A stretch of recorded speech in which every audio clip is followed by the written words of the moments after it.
This is Daily Blast Live. We're talking about what you're talking about. You all ready for this? Dun dun dun dun dun. This is a sham. No. Nope. Y'all, just stop. Welcome to DBL. It's Monday, December 13th. I'm Tori here with Al, Erica, and Lindsay. And we really want to start by just saying our hearts and prayers are with everyone affected by the tornadoes that tore through the South and Midwest this weekend. At least 100 people are feared dead, but search and rescue operations continue. Let's just take a moment and have our prayers and thoughts go out. If you're in that area and you can get to a computer, please write us in and let us know how it's going and how you're doing. Well, the richest man on the planet has a new title. Time magazine has named Elon Musk its Person of the Year.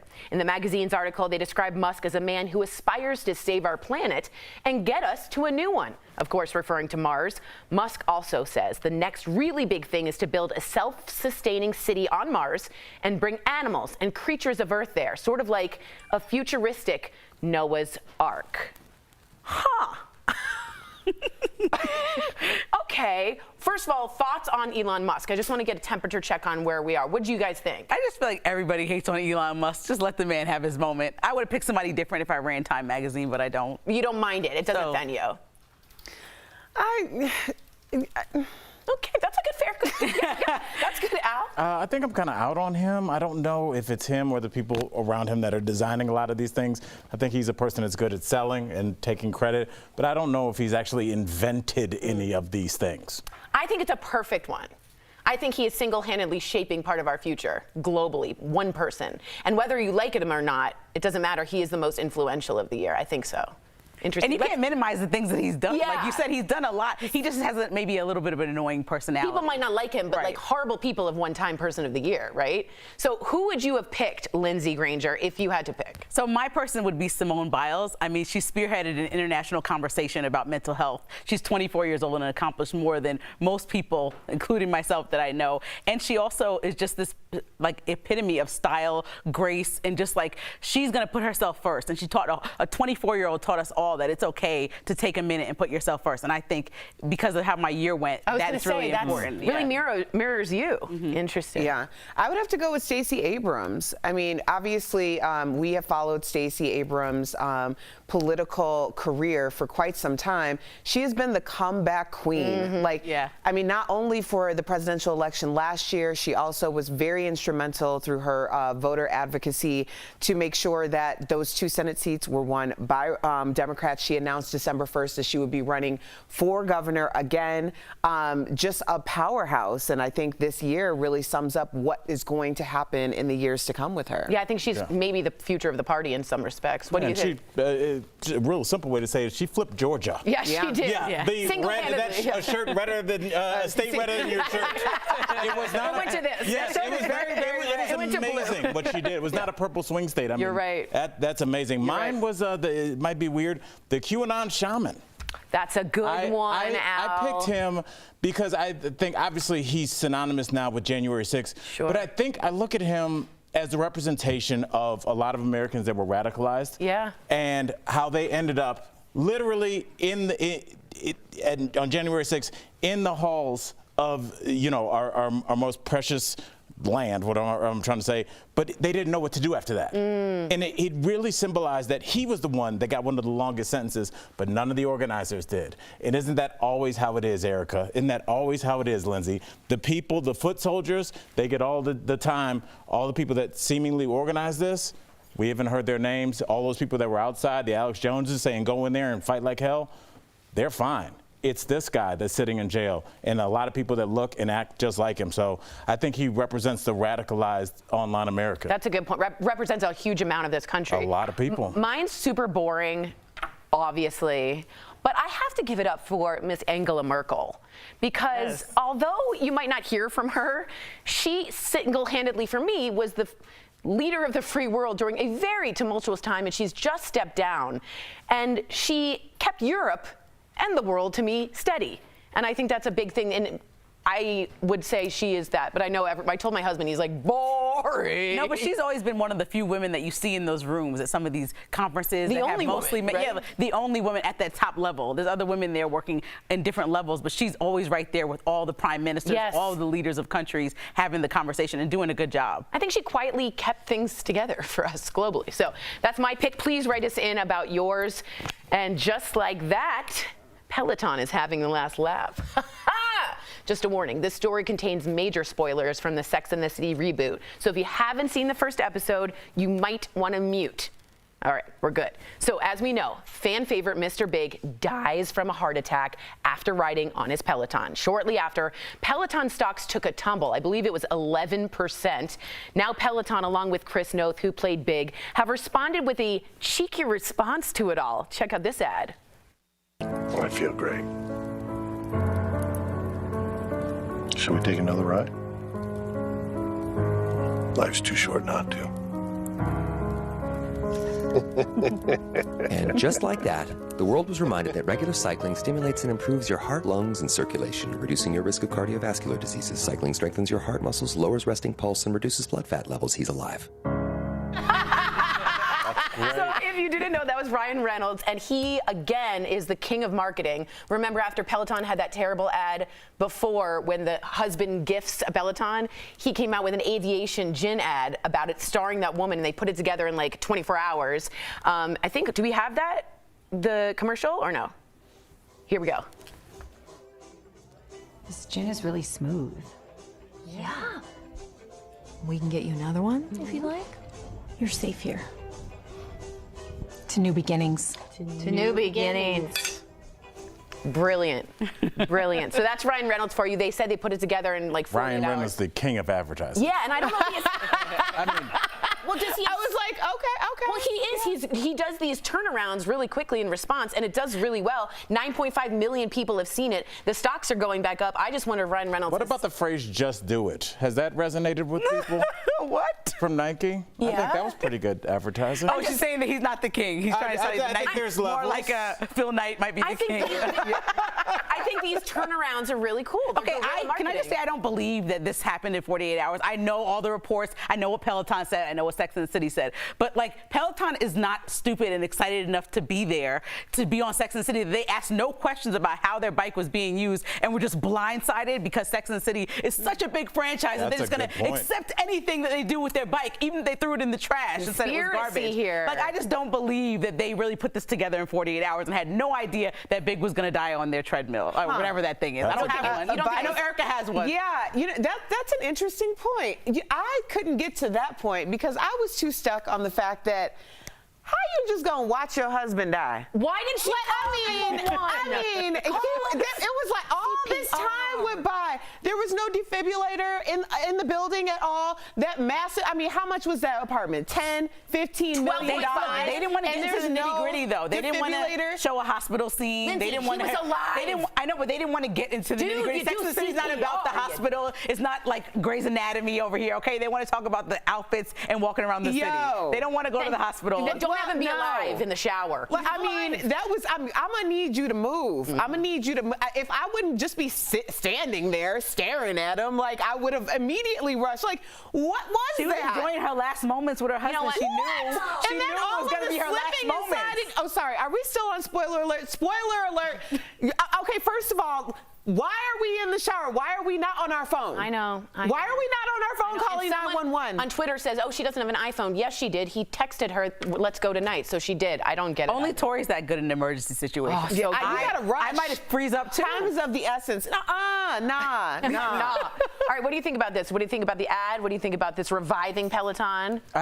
Look, I think that it shows where we are with marketing. I mean, I made fun of you, of course, but I really do agree with what you're Thank saying. you. In terms of, it shows that these bigger companies are now very nimble. You see on TikTok now, if like Erica or just anybody posts something, sometimes McDonald's, their TikTok will show up, and then Wendy's will show up, and then all these big brands, and they'll be commenting on these random videos, and that video blows up because now it's not like we just have this marketing plan and we're going to move forward. Now, these big corporations are almost moving around like small at-home businesses, and the way they market is kind of the same way because it's the way that direct connection to the customer, and they meet people where they are. So good on them for doing this. I mean, it's impressive. And if you don't do it fast, you're gone. You've lost it. Right. It has to be within the moment, right? Marquita Baker just wrote in, "We love you." She goes, "How are you just going to watch your husband die?" LOL. Seriously. Some people panic. What about that? Seriously. I'm a panicker. Yes, So I feel hopefully like that never you happens would to have me. called 911. I know after panicking. Yes. Right? And I think that Lindsay's got a 29-second panic before she starts moving. Exactly. I'm not that smooth in life. I'm the person that falls down when I'm trying to get somewhere. Dude, he was alive. Call 911. All right. Coming up on DBL, I can't wait to get into this with you guys. Steven Spielberg's West Side Story completely flopped on its opening weekend. Our audience is through with remakes. But first, we have to hear from you on this next story. Teachers competed against one another in a cash grab for school supplies on ice. We're chatting about it next.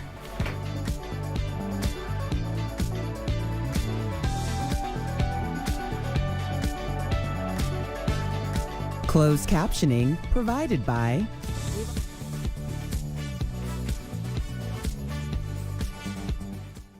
Okay. First of all, have you guys noticed how relaxed Tiffany is with the camera now? Like the first couple weeks, you could tell there was like a vein coming out of the bicep. She does not care and now anymore. she's just holding it like Whatever. we're on the train about to film a video for YouTube. All right, start rapping. Whatever. I can't. I gotta go. Somebody beatbox against the window. So, Just Me wrote in and said, most influential, Al got it right. The insurrection and rioters dominated the news and conversation this year. Of course, they'd misunderstand and think the award was support for their cause. Yeah, like Mussolini, I believe, was in there. Hitler, I believe, was Time Person of the Year. Bad people can be Time Person of the Year because it's who was brought up the most over and over and over again. So I thought vaccine scientists would have been just silence the room. Terry just wants nobody to read Time magazine. They gotta have somebody buy a copy. Yeah, they gotta have somebody. I don't think a cover star. Angela Merkel would have bought a copy if she was on the cover. She's like, oh my God. She wouldn't have bought a copy of her own. Her husband was like, we gotta buy one. No, they'll send us one. Wait, can I tell you something funny? A woman comes up to her who's 100, and they're at a parade, and he goes up to Angela Merkel and goes, "Are you his wife?" Speaking about the French president, and she goes, "No, I'm the Chancellor of Germany."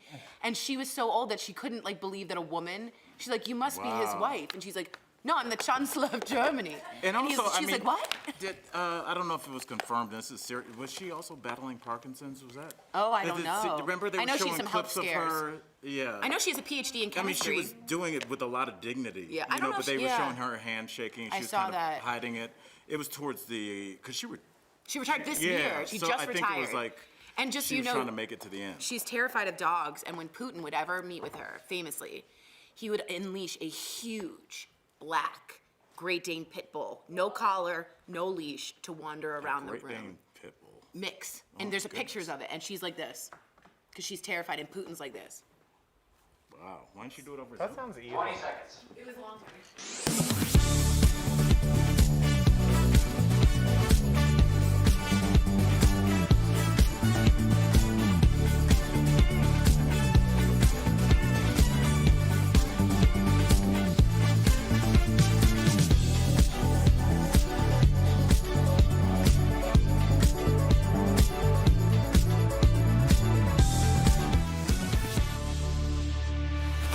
Welcome back to DBL. All right. The internet is fired up over a viral video of a Dash for Cash event held at a hockey game in South Dakota. $5,000 in $1 bills was dumped onto a carpet in the middle of the ice.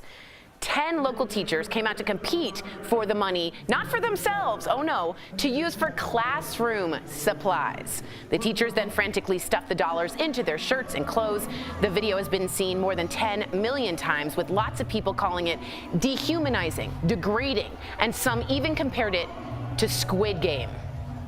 Squid Game. The only thing that would have made this worse is if they made them pick the money up with their teeth. What? This is the most embarrassing, disrespectful thing I have ever seen. Like, why would you? First of all, that's not even for them. You send them out there to shove it down their clothing as other people look on and they're in the middle of the ice. Like, almost like, it reminded me of that game with the pigs that you grab. Hungry Hippos. Hungry Hippos. Like, this is so humiliating for teachers who work so hard. I'm not with this now. Lindsay?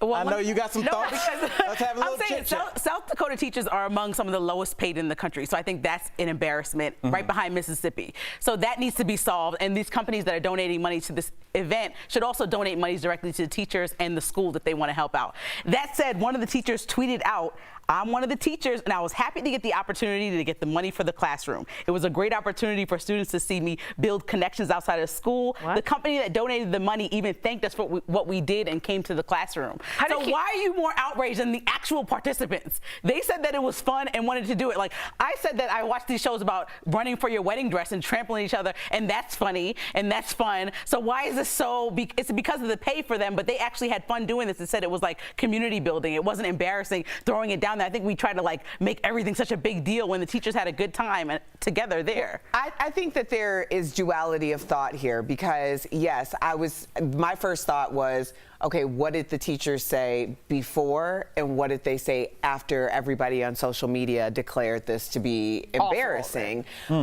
Because that's where we are. It's like things happen, we build, we decide how we feel about it. A lot of times it's very visceral, it's right in the moment. And then the school of thought of the world comes in on social media and you're like, oh, well, was I right? Was I wrong? Right. I think it's two things here. There was definitely a better way to do it in order to make sure that these teachers really were able to provide, and it's not the teachers' responsibilities, first of all, to provide for their children's supplies. That is the school district, that's what taxes are for. But now that you're here, is this something that brings up a broader conversation where we are having the conversation that South Dakota is one of the lowest states for teachers' pay? Is that as important as this conversation about what actually happened? I don't know. I'm just throwing it out there. What did you think when you watched it? Before you looked at any comments, what did Erica think when she looked at it? I thought more from like an in-arena standpoint of like having worked in an arena for entertainment. I could see how this could happen. I don't love it because I come from a family of teachers, and I do think that that's not okay. My my mother absolutely took money out of her own pocket in order to provide for her students. I looked at this face value and said, I wish I was there. I wish that I could be digging through the money, putting it in my shirt. That's hilarious and fun. And I'm sure the students are laughing with their teachers this Monday at school. Let me say my point real quick is A, I think the optics look really bad. I don't think it looked good at all. And B, it just shows me where the country's priorities are. Teachers are not one of them. War, military is, and we're ready to let them fight over it for books. That's how stupid it was. I know, but it looked bad. The Such optics different looked opinions. bad. I love it. Yeah, it looked bad to me. I wish I was there. That was awesome. Coming up on DBL. Lindsay wants in. Fans did not show up to see the West Side Story remake. We'll tell you the embarrassing amount of cash it scraped up in this weekend. Stay tuned.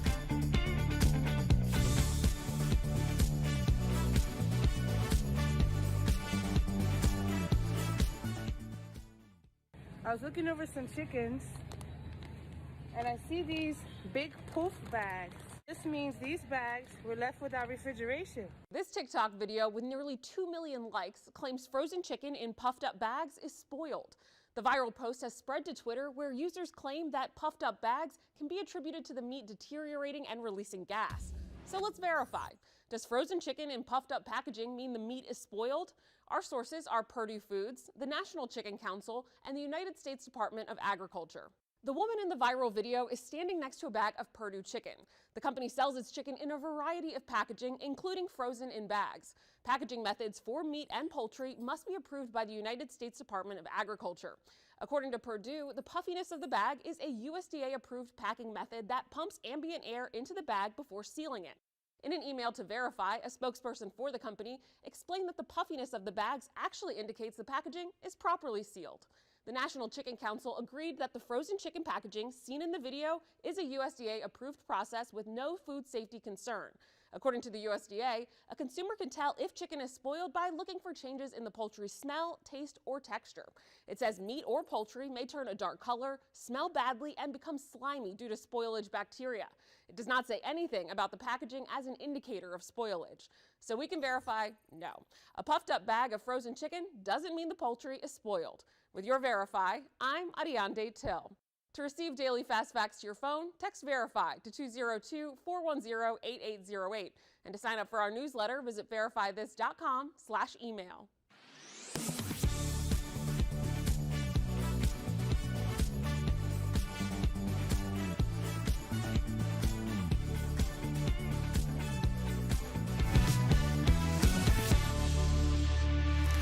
This is a sentence I didn't think I'd ever say. Major disappointment at the box office this weekend with Steven Spielberg's highly anticipated West Side Story. It's come up short. The movie only brought in $10.5 million, and it cost $100 million to make.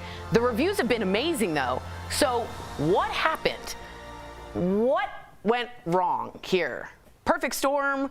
Thoughts? Was it Gen Z's? Do they not like musicals? Because it was only released in theaters, I think that's the biggest issue. Like, I don't know anyone personally. I know people are still going, but I don't know anyone personally that's been to the movie theater since COVID got really crazy. And so the fact that it was exclusive in theaters is kind of like you're isolating everyone at home who wants to stream a new movie at home and watch it in the comfort of their own home and be safe. I also think that it's the time of year for Christmas. We're all in a happy mood, or any holidays, Hanukkah. And so West Side Story is really sad. Super sad. And I don't know if people are just in that mood. Like, I'm intentionally surrounding myself with like nice lights and happiness and good ice cream. You know, if you didn't know, it's the story of Romeo and Juliet done in an updated version. So it's incredibly tragic at the end. Erica, what do you think?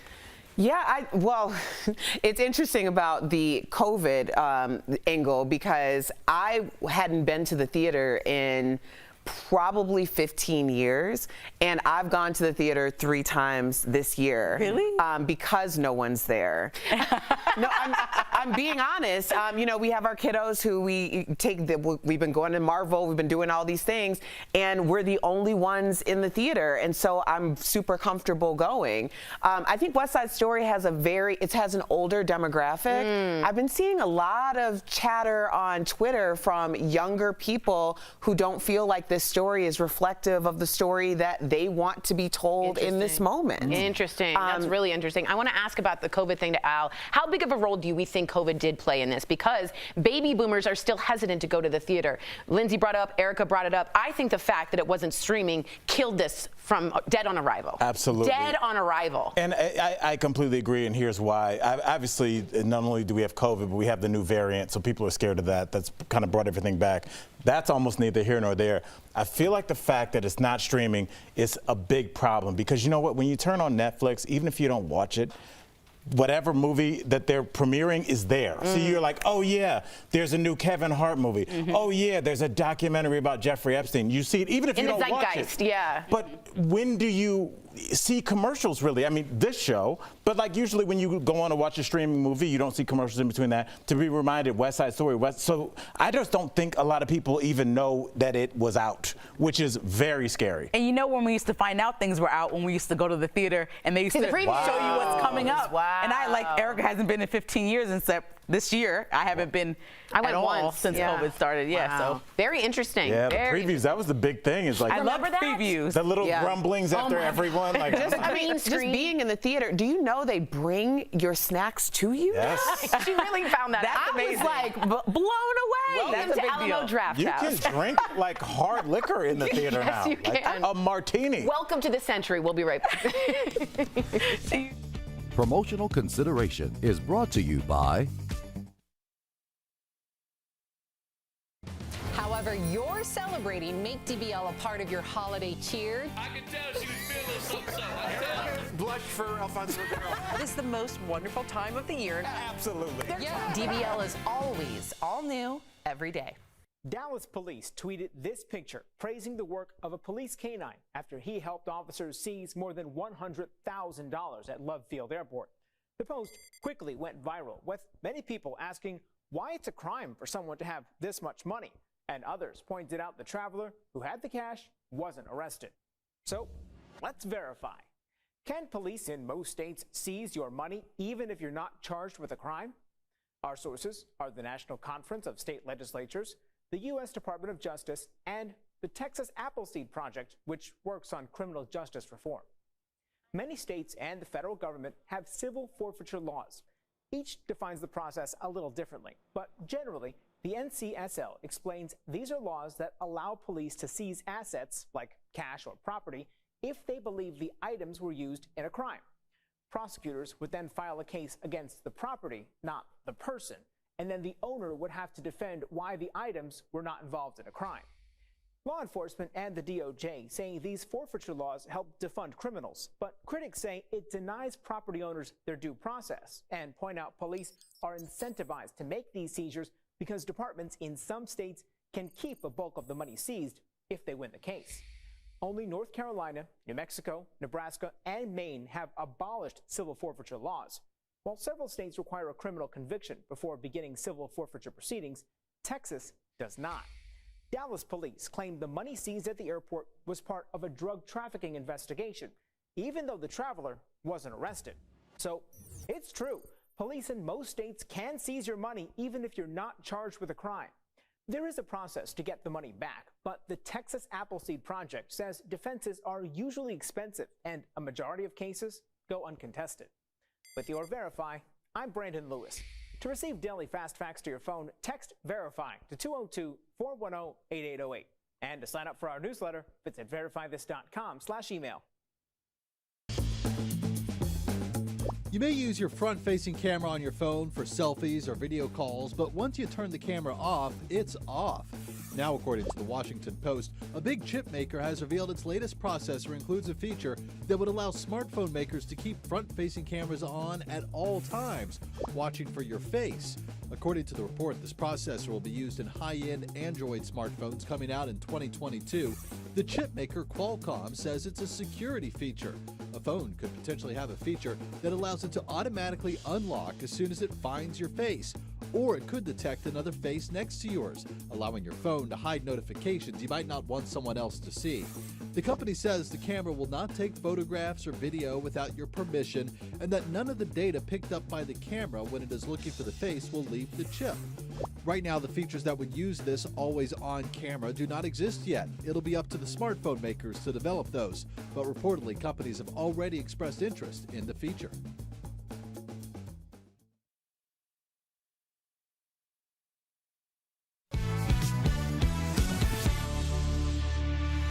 Welcome back to DBL. If you're hoping for a pup this Christmas, scammers might be coming for you, so it's time for a security alert sponsored by LifeLock. According to the Better Business Bureau, pet scams have more than doubled. So here are tips to keep Fido safe. First up, see the pet in person or request a video call with the pet and seller. I can't tell you how important that is. Next, reverse search the pet photo. Look up any distinctive phrases in the listing. If the images or phrases are found in multiple places, this is most likely a scam. In the end, your safest bet is to adopt an animal from a local shelter. If your information has been breached, LifeLock is here to help. LifeLock keeps you and your digital identity secure from cyber criminals. Call 1-800-419-0131 or visit lifelock.com to learn more. In person, my parents went to go get a dog and they met, and I said, get it in person. It was a dirty, old, and it was like, know where you're getting your dogs from, your pets. I would have never. The dog was dirty and old? The room was. Oh. And the dog. The dog was in the room.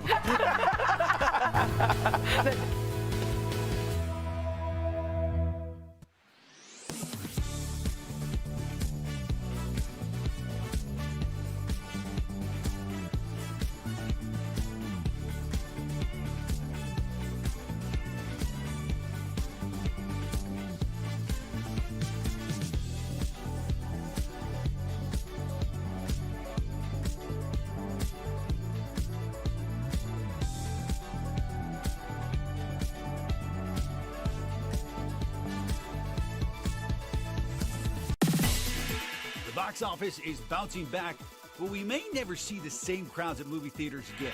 Let's connect the dots. A new study from the film research company The Quorum found nearly half of former moviegoers are no longer going to theaters. And there's a few reasons why. Concerns over the pandemic are at the top of the list. With a new COVID variant and no vaccine required at most theaters, many people said they just don't feel safe. Others say that going to the movies just isn't worth the price of admission. High ticket and concession prices have caused complaints for years, and researchers say lots of folks just don't want to pay anymore after staying home for so long. And many of the biggest blockbusters are now available from the comfort of your couch. Warner Brothers made all this year's movies available on streaming the same day they premiered in theaters, meaning those theaters will have to rethink those strategies to bring back moviegoers. And that is connecting the dots.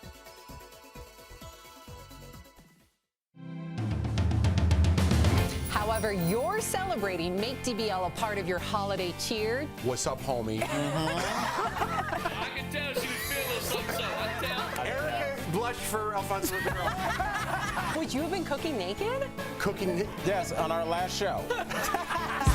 Here's what we're talking about today on Daily Blast Live. Time announces the person of the year, and it may not be who you expect. We'll explain the reasons behind the pick. Crazy video as teachers take a grab at $5 grand on the ice. Why people are outraged by this unusual competition. Peloton fires back at the deadly Sex and the City scene, the ad they put out to backpedal the bad press. And a single mother fighting for her life becomes an angel in disguise to her community. I was free and clear to, move on with my life. So I thought. Oh my gosh. Are you insane? This is a sham. No. Y'all, just stop. Finally here, drum roll. Welcome to DBL. It is Monday, December 13th. I'm Sam here with Lindsay, Erica, and Tori. It is a ladies' day today. Ladies' Day. It is. It feels good to be, I'm sorry, I love you, Jeff. I love you, Al. But it feels good to be surrounded by the girls today. Amen. It's the feminine energy. And I feel like I have a seat at the big kids table because I have my booster seat now. And Lindsay and her booster I'm seat. also now at your height level. And my mom had a lot of things to say about how short I must have gotten over maternity leave. They say you shrink. I guess I started by shrinking. Bigger, but then I guess everything else shrinks. I guess that happened because the seats are the same here. So I The don't know. booster's cute. The booster's cute. I know. Well, I'm glad it's a ladies' day. We do have to switch to very heart-wrenching news. I know that you guys have all been following the devastation with the tornadoes. We want to offer our hearts and our prayers to everybody who's been affected. And those tornadoes have torn through the South and Midwest this weekend.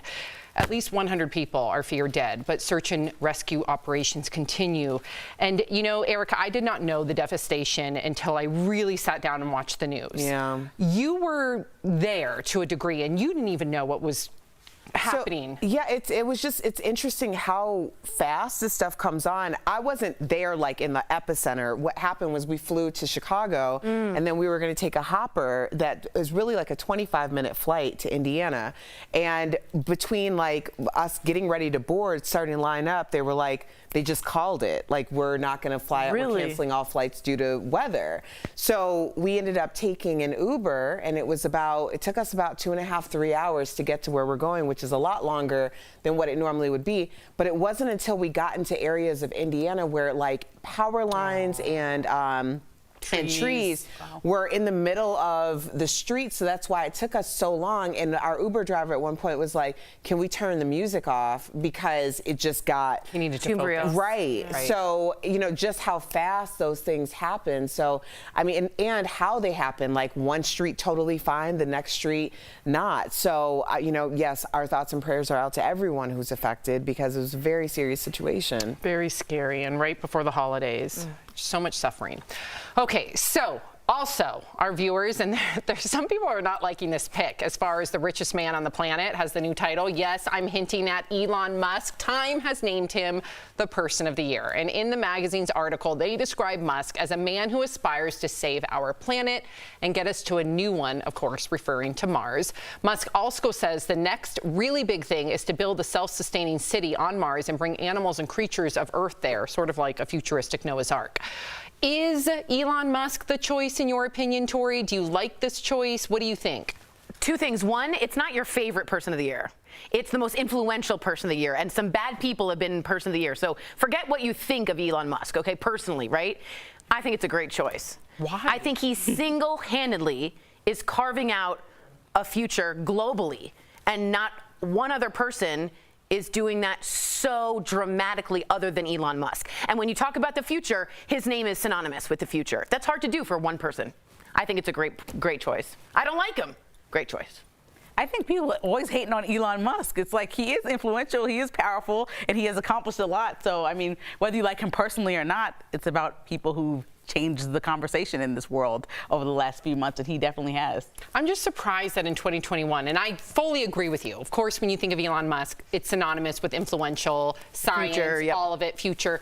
But the misinformation that he spewed in regard to the pandemic and COVID, and even though he now says he's vaccinated, and I get that people can have evolution of thought, and I give him credit for that, but there was a time where he completely dismissed the vaccine, said it would be dangerous, did the same thing where he put his employees' lives in danger. Then there was all these different COVID cases that lit up in his factory. So he has, in my opinion, done a lot of harm when it surrounds 2021 as far as COVID goes. And you know how I take COVID very seriously with losing my brother-in-law.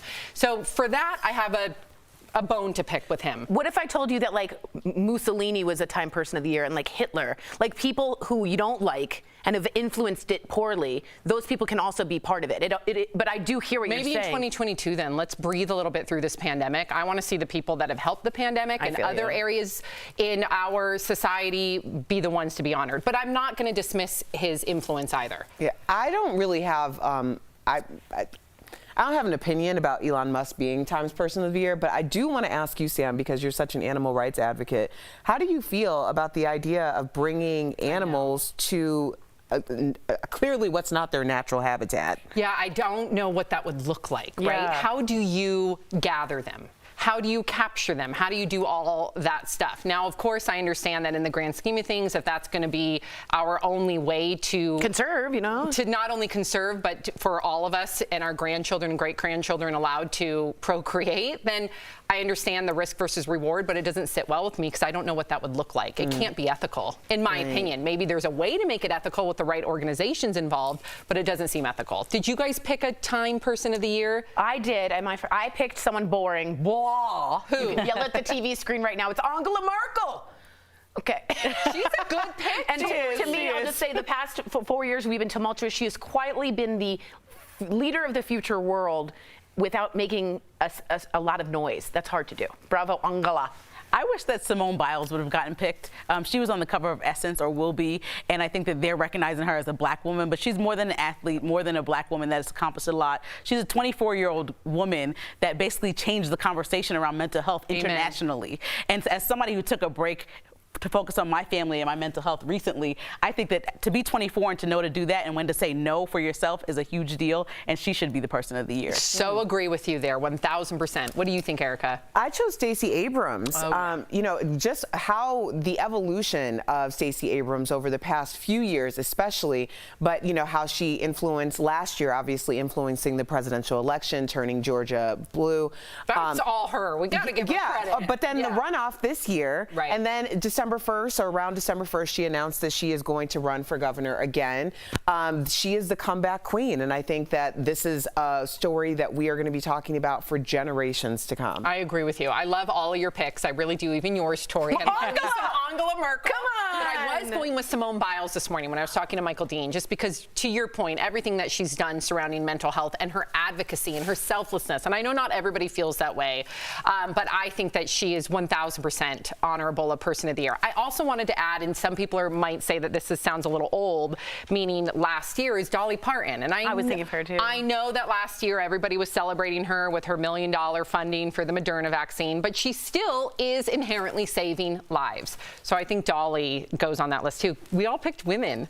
We did. And I noticed you said, talking to Michael Dean, me, you, and Al all first thought about Simone Biles, and then we were like, oh, there's other people as well. But like, she's a big deal based on what she did. I know she had critics who don't like what she did as an athlete, but I'm not talking about that. I'm talking about what she did for herself as a human being. Right. You know what? You need critics. Yeah. When I get really anxious, sometimes I say, oh, I have the twisties. Remember how that's what Simone Biles said? Right. And I said, if she can give herself an out in that moment, I certainly can get out of the shower and stop crying. Yeah, right. And I think too, a lot of people are like, oh, you're an athlete, like buck up. No, like she chose her mental, that just further proves that we still stigmatize mental health. And people were criticizing her when she sacrificed all her blood, sweat, and tears because she knew she wasn't in the right headspace. God forbid if she would have attempted to do her routine, who knows if she wouldn't have broken her spine. Or her neck. And not to mention all of her advocacy amongst Dr. Nasser, yeah.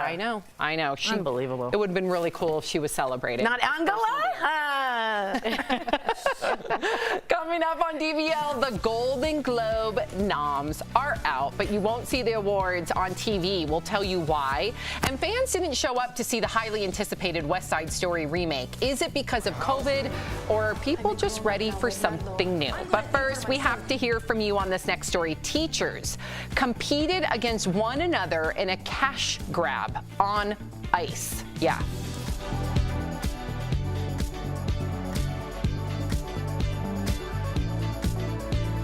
Closed captioning provided by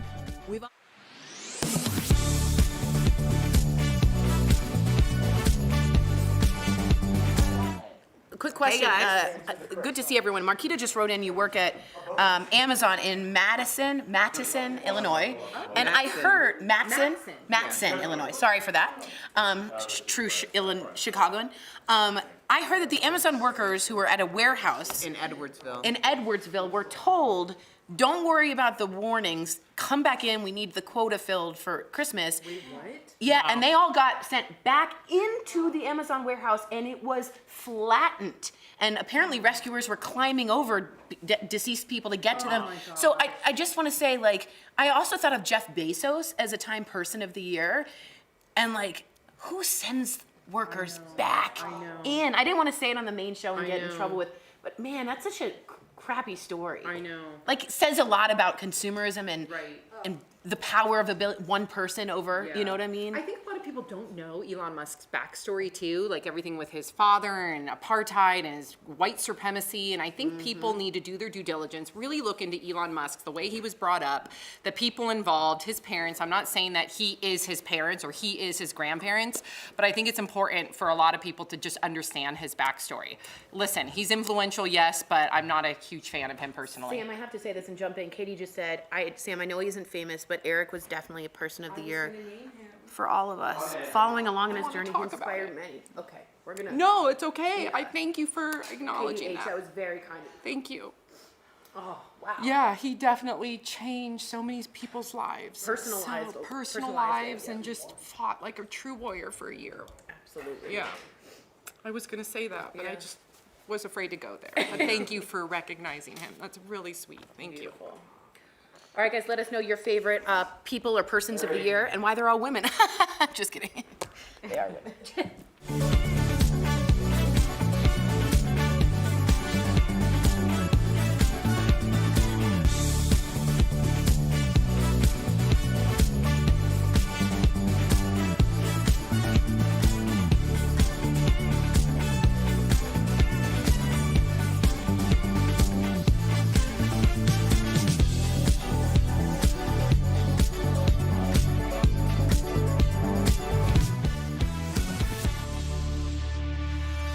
Welcome back to DBL. The internet fired up over a viral video, or are fired up rather, over a viral video of a Dash for Cash event held at a hockey game in South Dakota. So $5,000 in $1 bills was dumped onto a carpet in the middle of the ice. 10 local teachers came out to compete for the money to use for classroom supplies.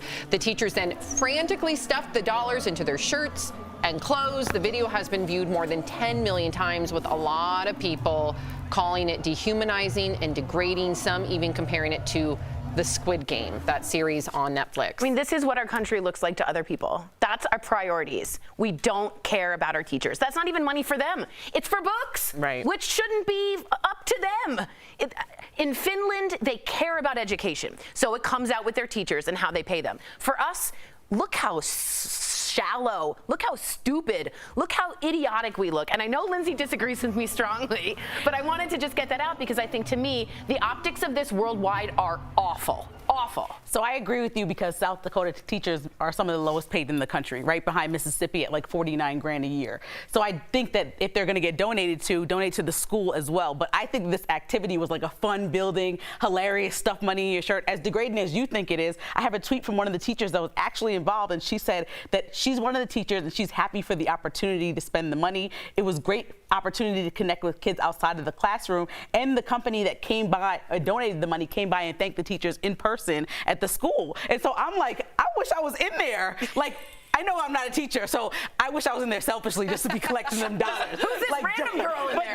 like hilarious. I'm thinking about if my teacher did that and then came back to class Monday, I would be like, Miss Granger, that's hilarious. Right. So I wouldn't be so mad at it. I think people are in uproar all the time on Twitter and everything. Like you're saying, it's just like so dramatic to me. Why can't we just have some fun at the end of the year? And like the teachers were doing, they were happy with it. So why do we care more than they actually care when they participate? I just care how little it looks like we care for our teachers globally and what the optics look like what our country represents and the way we handle our educators. That's what it looks like. It looks like the microcosm of how we treat them. Find the cash. It's not even for you.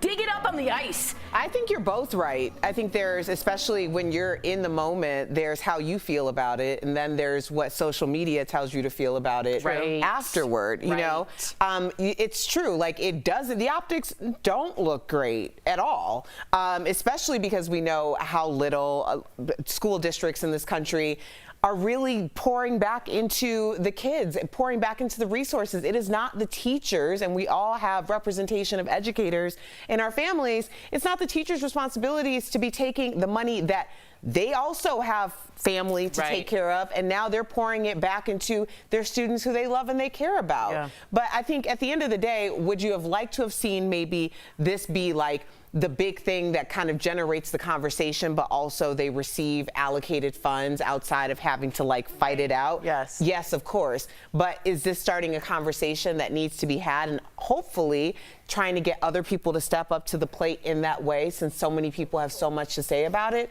I hope that's what happens as well. But that doesn't change things. I agree with all of you and all your points of view. But unfortunately, when you looked at the comments on this video, you have a lot of people saying what you three are saying, advocating for teachers. We need to take care of them. We need to pay for them. I would say equally those comments were, oh, but they get summers off. Oh, really? Oh, but they make, so what is that? What is that ingrained in some of us? We are so, not myself, you know, I want the teachers, just like you three, to be paid exactly what they deserve, which should be one of the highest paid professions, considering that they're raising our children. Why do people have such an innate disrespect or think, oh, they got this off, they don't work that much? What is that? It's because, Sam, everything affects us from our level of understanding. It's through our experiences. Anytime we comment on anything, we're really telling people who we are. It's not really so much about what we're talking about, like how this applies to us. And they don't want to see reaction. And they don't want to see people do better. They don't want it. It's not nice. It's not nice. It's beyond. It's an injustice. Well, coming up on DBL, Steven Spielberg's highly anticipated West Side Story completely flopped on its opening weekend. Can you guys believe that? We're going to chat about it after the break. Is that okay?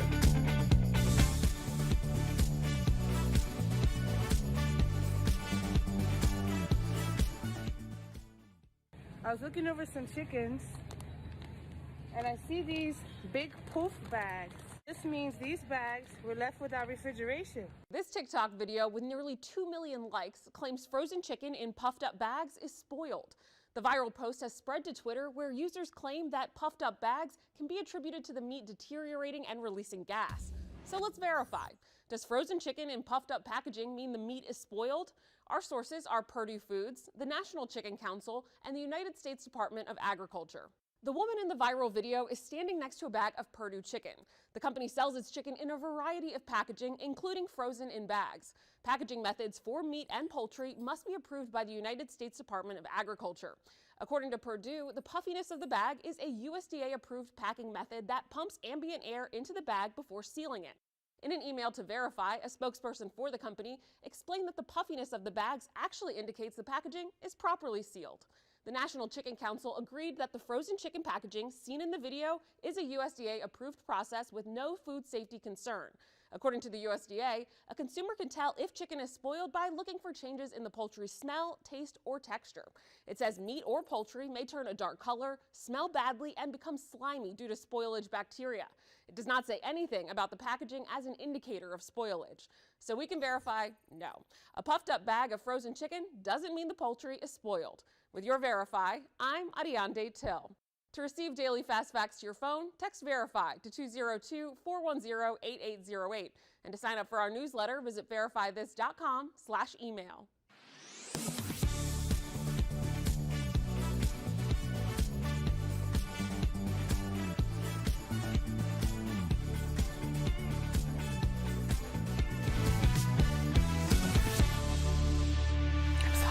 Major disappointment at the box office this weekend. Steven Spielberg's highly anticipated West Side Story has come up short. Yep, the movie only brought in $10.5 million, but here's the kicker. It cost $100 million to make.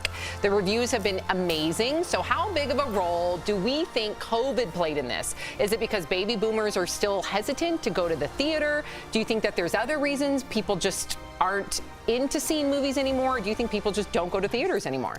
Well, I can tell you, I've always said it's been about 15 years since I went to see a movie in the movie theater. This year, I have seen 3 movies in the theater, and the big part of the reason why is because no one's there.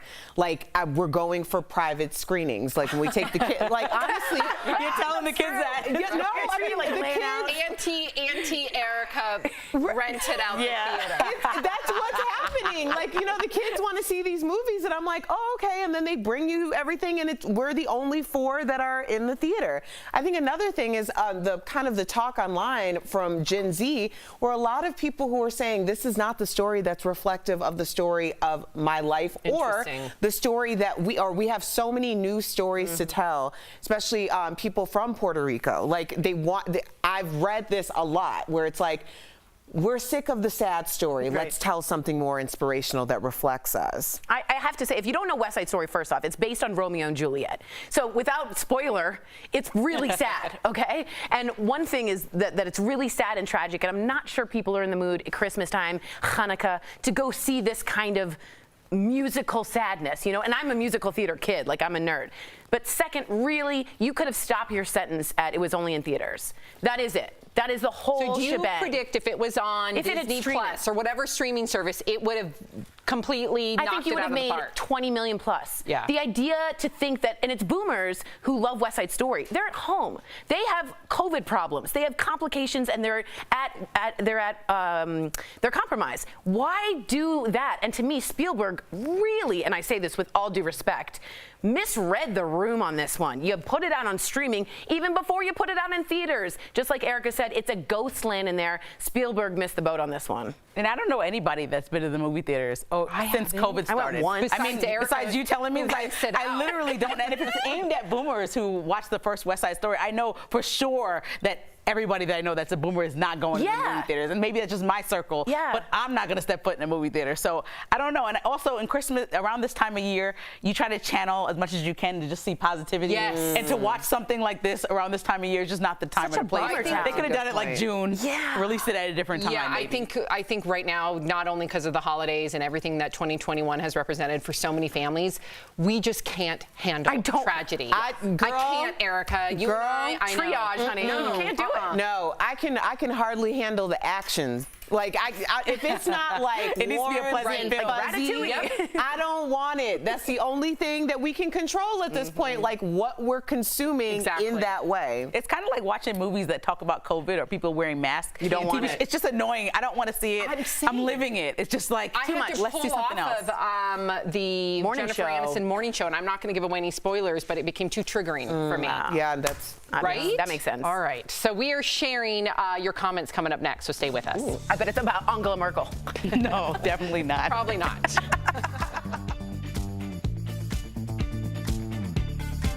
Promotional consideration is brought to you by.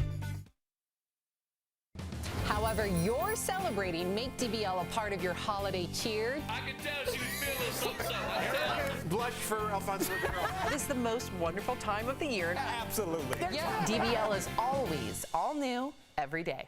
Dallas police tweeted this picture praising the work of a police canine after he helped officers seize more than $100,000 at Love Field Airport. The post quickly went viral, with many people asking why it's a crime for someone to have this much money, and others pointed out the traveler who had the cash wasn't arrested. So let's verify. Can police in most states seize your money even if you're not charged with a crime? Our sources are the National Conference of State Legislatures, the U.S. Department of Justice, and the Texas Appleseed Project, which works on criminal justice reform. Many states and the federal government have civil forfeiture laws. Each defines the process a little differently, but generally, the NCSL explains these are laws that allow police to seize assets, like cash or property, if they believe the items were used in a crime. Prosecutors would then file a case against the property, not the person, and then the owner would have to defend why the items were not involved in a crime. Law enforcement and the DOJ saying these forfeiture laws help defund criminals, but critics say it denies property owners their due process and point out police are incentivized to make these seizures because departments in some states can keep a bulk of the money seized if they win the case. Only North Carolina, New Mexico, Nebraska, and Maine have abolished civil forfeiture laws. While several states require a criminal conviction before beginning civil forfeiture proceedings, Texas does not. Dallas police claimed the money seized at the airport was part of a drug trafficking investigation, even though the traveler wasn't arrested. So it's true. Police in most states can seize your money even if you're not charged with a crime. There is a process to get the money back, but the Texas Appleseed Project says defenses are usually expensive and a majority of cases go uncontested. With your Verify, I'm Brandon Lewis. To receive daily fast facts to your phone, text Verify to 202-410-8808. And to sign up for our newsletter, visit verifythis.com/email. You may use your front-facing camera on your phone for selfies or video calls, but once you turn the camera off, it's off. Now, according to the Washington Post, a big chip maker has revealed its latest processor includes a feature that would allow smartphone makers to keep front-facing cameras on at all times, watching for your face. According to the report, this processor will be used in high-end Android smartphones coming out in 2022. The chip maker Qualcomm says it's a security feature.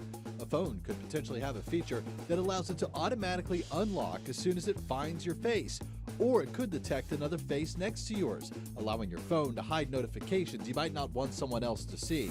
The company says the camera will not take photographs or video without your permission, and that none of the data picked up by the camera when it is looking for the face will leave the chip. Right now, the features that would use this always-on camera do not exist yet. It'll be up to the smartphone makers to develop those, but reportedly companies have already expressed interest in the feature.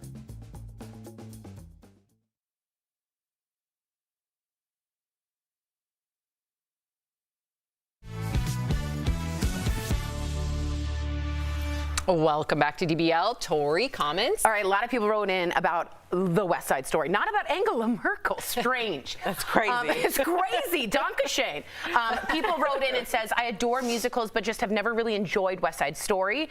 Isotech said, Hollywood should stop rebooting the classic TV shows and movies. Give us something fresh and new. And Juanita said they also love Al and Jeff, but they love this panel. Oh, okay. Watch out, Al and Jeff. I'm always taking it too far. Okay, it was good right there. Yeah, I was going to let it just hang on her as she continued to do the robot, if that's what that was. We're good. If you guys are leaving us, you can watch the second half of the show online. Watch on YouTube, dailyblastlive.com, or our DBL mobile app. But if you're sticking around, here's what's coming up.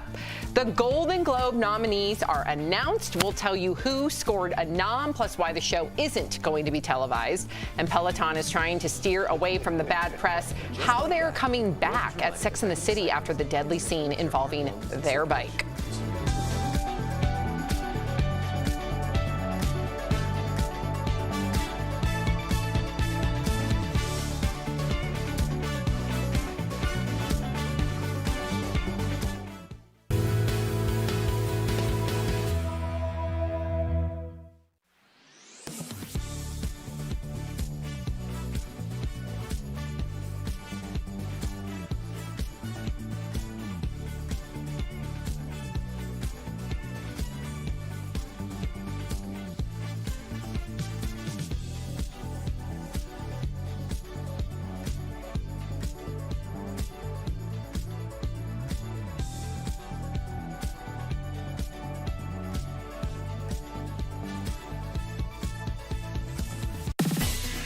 The box office is bouncing back, but we may never see the same crowds at movie theaters again. Let's connect the dots. A new study from the film research company The Quorum found nearly half of former moviegoers are no longer going to theaters. And there's a few reasons why. Concerns over the pandemic are at the top of the list. With a new COVID variant and no vaccine required at most theaters, many people said they just don't feel safe. Others say that going to the movies just isn't worth the price of admission. High ticket and concession prices have caused complaints for years, and researchers say lots of folks just don't want to pay anymore after staying home for so long. And many of the biggest blockbusters are now available from the comfort of your couch. Warner Brothers made all this year's movies available on streaming the same day they premiered in theaters. Meaning those theaters will have to rethink those strategies to bring back moviegoers. And that is connecting the dots.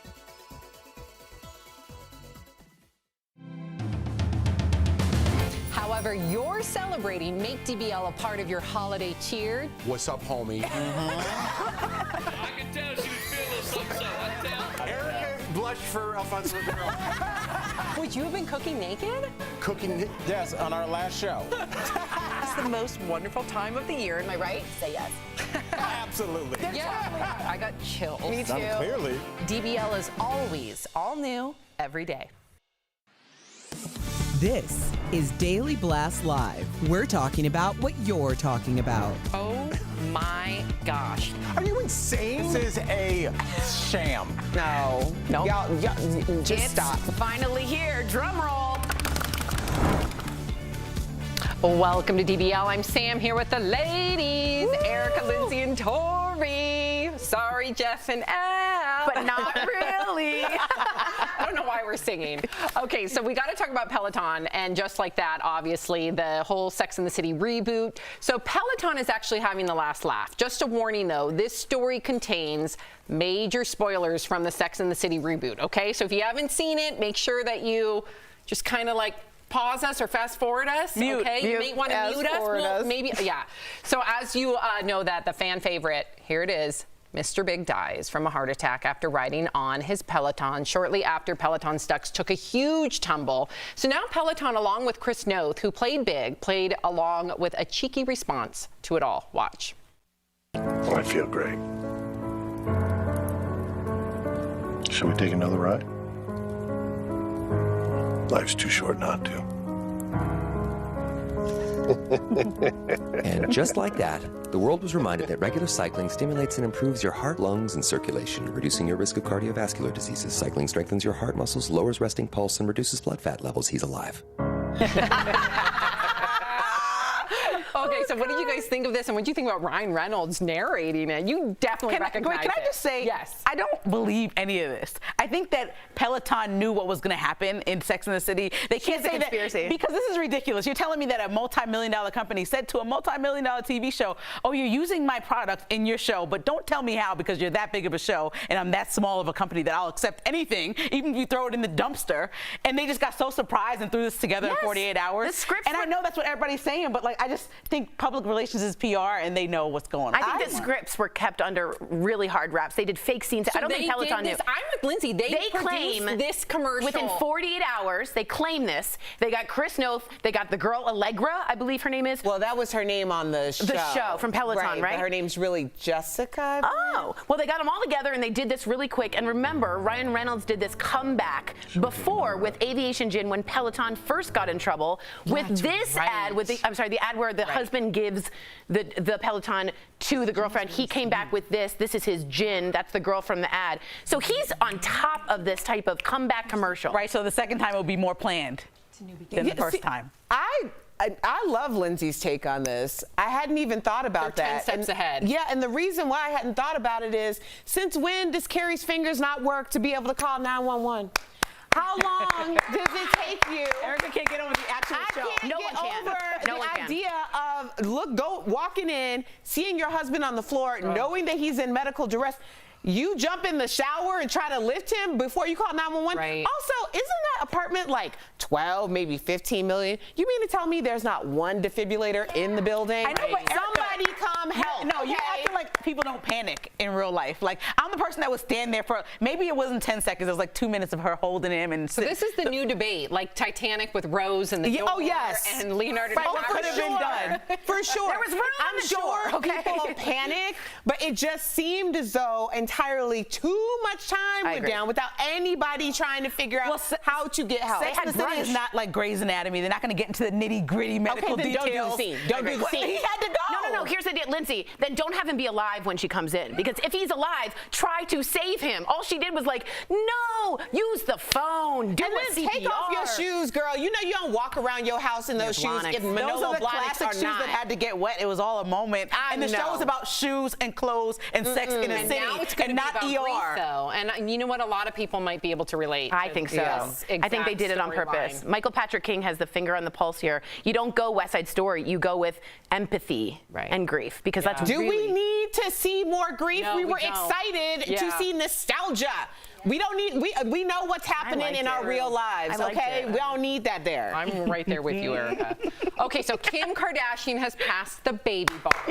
On her fourth try, Kim revealed the news on social media with a series of photos taken in a bathroom in a royal blue gown. She said that her law school journey wasn't easy or handed to her, and mentioned that she had COVID and 104-degree fever during her third attempt. She went on to thank her tutors and professors and mentors, including CNN's Van Jones. She ended the post with an inspirational message to never give up, because it feels so good to get to the other side. What did you think about, now, what did you used to call the baby bar? You called it mini bar, which is what you have in a hotel when Yeah, you're except drinking. I don't think it's called the mini bar. So she passed the baby bar. What do you think about this? I have loved Kim K from the beginning. You all know that. I've been a big fan, and this is another really relatable thing. 4 kids, building an empire, saving people from jail, and passing the bar. I commend her for doing things that are uncomfortable. She says she's failed several times. She did SNL and might have failed. I just really like this attempt. And it, may I say, inspired me a bit to perhaps look into law school online. Tori! Yeah. That would be awesome for you. I would be very proud of you. But this is what's relatable about having tutors like Van Jones and people come teach you law and not go to law school? Like people who work really hard to get scholarships and learn that kind of thing by the books. But a lot of people aren't going to grad school a normal way. They're doing online, they're doing night school, and she did an out-of-the-box way, which is relatable. Difference between the baby bar and like the bar exam? Yes, you have to pass an actual bar exam, but this gives you a good indication if you can do it. So she will have to take the bar exam. Correct. And Robert Kardashian passed it like his first round. So she was trying to live up to her dad, but she said he'll be very proud of her. I do think that it's important, since Kim Kardashian affects so many young women, specifically young girls, that she's making smart be something that's cool. That's something that sticks out to me. Now, the way she did it, whatever, you know, she has money, she can do that. That's awesome. But she's making the fact that getting a law degree is something important. Just like Megan Thee Stallion just did, getting her college degree. That's important. And so as long as anybody doing that, I'm not going to hate on you, because I never was a big Kardashian fan. I know you love them. But I'm happy that she's doing this. Clearly, because I was like, dang, she turned into Mother Teresa, Gandhi, Martin Luther King Jr. Like, Tori has her on all of it. I think she's very influential. I have never been, I've never been a huge Kardashian fan. But I think that when we're really looking at things, like, we should really assess people and what they're doing in the moment. Not everything has to be about your entire body or like, you know, totality of who you are. I think that this is an interesting thing. First of all, people were talking about how she announced it and what she was wearing. I love the idea that she's like, I can be all things. Yes. I can be sexy. I can be smart. In terms of what she's brought to the forefront, I think, Tori, you're very, very generous. People have been working on prison reform for quite some time before Kim Kardashian came out. However, her amplification of the message is very important and should be put in the totality of everyone's work. So I think this is super impressive. There's absolutely no hate there. But I also want to say, I think it's super strange when people are like, 100%, I am this person's fan no matter what they do, no matter where. You don't even give that type of grace to your mama. Right. So why are you giving that grace to some celebrity you've never met? That's so Tori. Good conversation, though. Yes, Tori. I don't like her fashion sense with the weird hood thing. That was weird. That weird hood thing. Oh, yeah? Oh, my gosh, yes. Okay. All right, let's talk about the Golden Globe nominations, because they came out earlier today. The hit Netflix show Squid Game scored 3 noms, including Best TV Series. Now, last year's big winner, Ted Lasso, came out with 4 nominations. Films Belfast and The Power of the Dog tied with 7 nominations each, and West Side Story and Don't Look Up earned 4. But this year, the show actually will not be televised. NBC decided to pull the plug after the Hollywood Foreign Press Association came under fire for its lack of diversity yet again, and for taking bribes. Globe's co-host Tina Fey even poked fun at the controversy on the show earlier this year. Watch. The Hollywood Foreign Press Association is made up of around 90 international no-black journalists who attend movie junkets each year in search of a better life. We say around 90 because a couple of them might be ghosts, and it's rumored that the German member is just a sausage that somebody drew a little face on. The association said it has since become more inclusive and has made changes to its code of conduct. Do we buy this, Lindsay? Should the Golden Globes go away? Well, too little, too late. I mean, NBC was a huge platform for them to be on. I know we were just talking about streaming, about West Side Story, but I think, you know, why would it take this long? So many different movies made by different people of color, not just black, that are getting looked over every single year, and then somebody has to call you out in like an expose to finally make a change and for NBC to do something about it. I think that it's, for me, too little too late. Already when I think award shows were kind of dying off for me, I wasn't like as tuned in as I was like in my college days where it would be like a thing where we sit at appointment television. Yeah, yeah, go ahead, Erica. No, I just think that this is why call-out culture exists. You think that if no one called things out, that change would ever happen? Yeah. So that's where we are. It's like everyone's just kind of waiting, doing what they've been doing for quite some time, no matter how antiquated or discriminatory the practices are, until someone is brave enough to call them out. And that person generally has to be in a position that is like, well, I don't really have anything to lose in this fight, or my moral compass won't allow me to let this continue on, or like, I have enough money, I don't care. Right, I don't like, really care so about we're always waiting for somebody who is real good to be able to come up and be like, I just can't do this anymore, and that's how change is made. So here we are. I mean, there's no excuse at this point to not have a single years has this been person, going on there? a black person, no Right. excuse. I mean, we can sit up here and talk all you want. You're gonna pull the plug before you hire a black person? Right. Like, are you kidding me? I find this ridiculous, and I think the Hollywood Foreign Press, I hope I win one day. I love you, but really, get it together, guys. Get it together. Come on. Okay, so over the weekend, SNL poked fun at those over-the-top holiday cards that we get from family and friends. You have to see this. Oh, did you see Pearson Leonard's card? Of course you did. It's stunning. Stunning. What else would you expect from the well-off, middle-aged gay couple your wife is friends with? As usual, we're dressed to the nines and holding our gross, old little dog that you cannot believe is still alive. Have holiday cards gone too far? Have you guys received any of these? I'm trying to find the right way to say that I would prefer not. I have like a minimalist life. I don't want all those things on my refrigerator. But my mom, like, she forced me to take pictures of Kinsley this weekend so that she can send out holiday cards because I refuse to send them out. And I appreciate if somebody has like a dog or a kid. I get it a little more now. My mom's like, yeah, I haven't spoke to people in months or years, and so the holiday card is the way I keep up. And I said, that's a shame. That's not somebody that you need in your life, maybe. Like, that's ridiculous. A holiday card should not be the way you keep up with somebody you really care about. I've never sent one. The worst thing is somebody sent me one of just them and their boyfriend and just was like standing there in front of a tree. And I was like, this is it. This is my foot. I don't want any more of these things. But I do appreciate if there's a baby or somebody, a new person in the world. Yeah, but I'm just not sending you one of mine. Oh, I'm sorry. Oh, that's my baby. That's my mom is gonna send it to like some grandparents and aunts and uncles. I refuse. That's what Instagram is for. So you can go on Instagram. See, and go, no, she's right. The difference is, I remember when I grew up, you know, my mom's friends would send, and family friends would send the holiday cards, but then they'd also send like that letter that talked about what they did that year. And we loved it because you don't communicate constantly with these people. You didn't have social media to see what they're doing. But those days, are they gone? They are gone because we've been telling everybody our business from the moment that we woke up to the moment that we went to sleep. So everybody's in the loop if they want to be. Right. I kind of secretly want to be in one. I've never, as a Jew, I've never been in a Christmas card. Oh. So I would like to be in like the plaid pajamas and the roaring fire. You could do it. A black lab. Maybe do it next year. Okay. We did it this year for the first time in like a conscious thing to do the Christmas card. Do we have a picture of Erica? No, we don't. I was like, let me see we don't because now, are you in onesies or dressed up? Both. Some of us are in onesies. Some of us are in the plaid pants with a shirt. Then the nieces. I bought everybody pajamas. We did it right right after Of course she does it Thanksgiving. right. Yeah. It was super highly stressful. Right. I will say that. But after this year, and we're starting new traditions, we just really wanted to do something that felt like, one, let's acknowledge that we're all together, we're celebrating as a family. But no, I don't have it because about 60% of my family tries to be private, and they're like, I don't want to be on your little show. I respect that. Yeah. Good show. A woman's small gestures are changing lives in huge ways. You cannot miss this incredible story coming up next. Oh, did you see Pearson Leonard's card? Of course he did. It's stunning. Stunning. What else would you expect from the well-off, middle-aged gay couple your wife is friends with? As usual, we're dressed to the nines and holding our gross old little dog that you cannot believe is still alive. Closed captioning provided by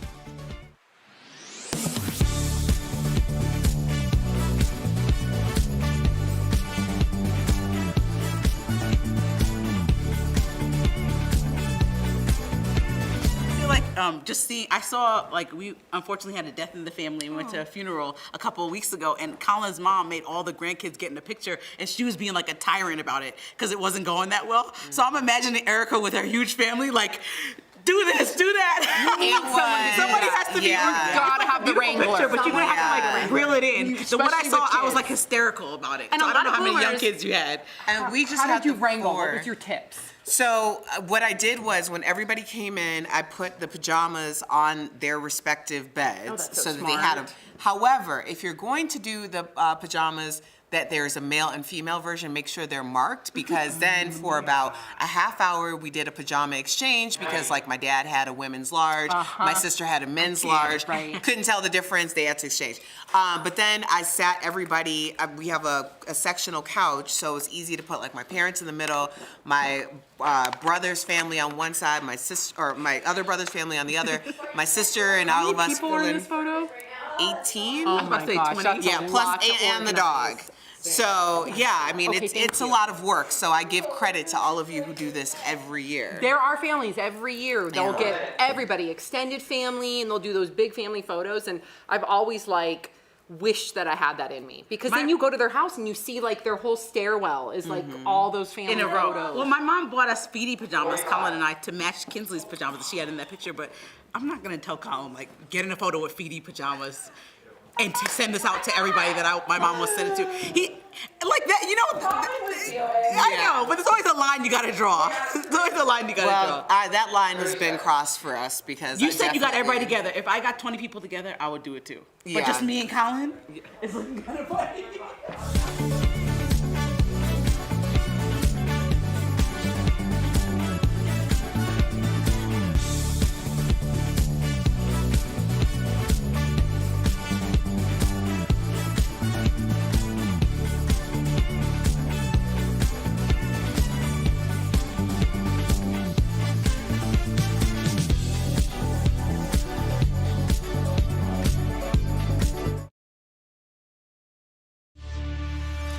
Welcome back to DBL. She is a mother, a fighter, an angel in disguise, and she's on a mission to defeat the disease that has overrun her body since 2003. Watch how Angela Baker turned a life-changing diagnosis on its head to help others with her disease. My first cancer diagnosis happened when I was 32 years old. I had just finished graduate school. I was raising a son by myself. It was just in the ducts of my breast, my left breast, and it was stage 0. I chose to go along and do the mastectomy, which is full removal of my breast. The surgery works, and Angela returns home healthy, her cancer in remission. But 5 years later, while conducting a routine self-breast exam, Angela feels a bump.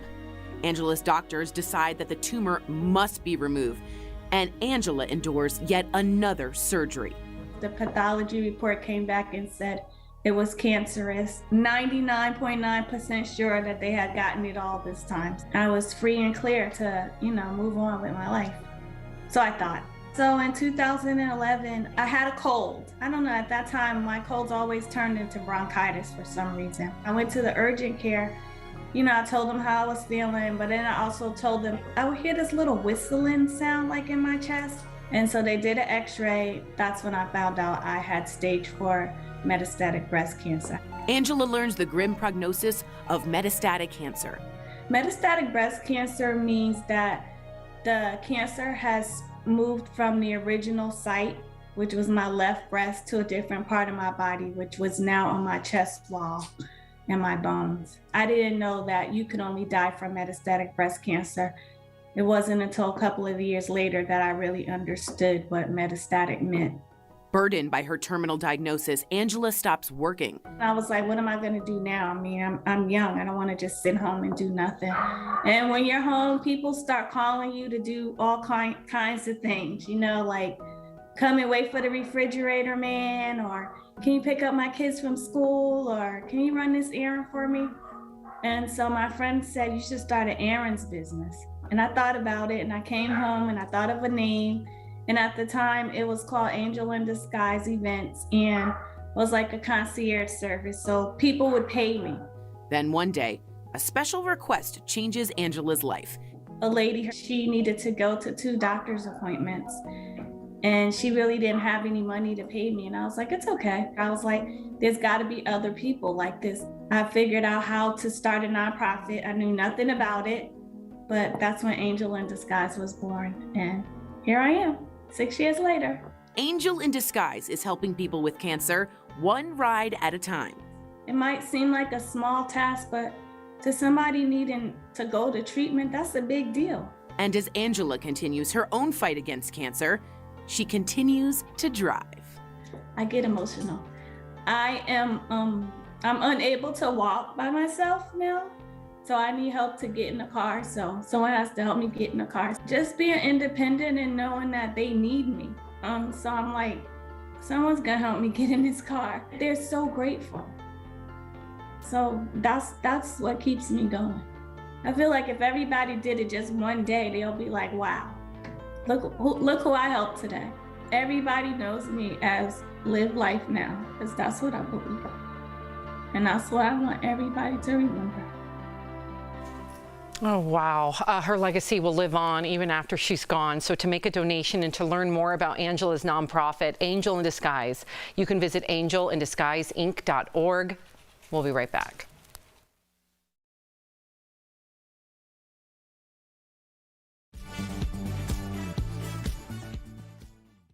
I was looking over some chickens and I see these big poof bags. This means these bags were left without refrigeration. This TikTok video with nearly 2 million likes claims frozen chicken in puffed up bags is spoiled. The viral post has spread to Twitter, where users claim that puffed up bags can be attributed to the meat deteriorating and releasing gas. So let's verify. Does frozen chicken in puffed up packaging mean the meat is spoiled? Our sources are Purdue Foods, the National Chicken Council, and the United States Department of Agriculture. The woman in the viral video is standing next to a bag of Purdue chicken. The company sells its chicken in a variety of packaging, including frozen in bags.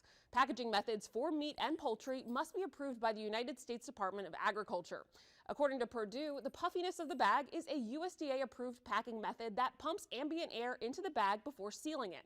In an email to Verify, a spokesperson for the company explained that the puffiness of the bags actually indicates the packaging is properly sealed. The National Chicken Council agreed that the frozen chicken packaging seen in the video is a USDA-approved process with no food safety concern. According to the USDA, a consumer can tell if chicken is spoiled by looking for changes in the poultry's smell, taste, or texture. It says meat or poultry may turn a dark color, smell badly, and become slimy due to spoilage bacteria. It does not say anything about the packaging as an indicator of spoilage. So we can verify, no. A puffed up bag of frozen chicken doesn't mean the poultry is spoiled. With your Verify, I'm Ariande Till. To receive daily fast facts to your phone, text Verify to 202-410-8808. And to sign up for our newsletter, visit verifythis.com/email.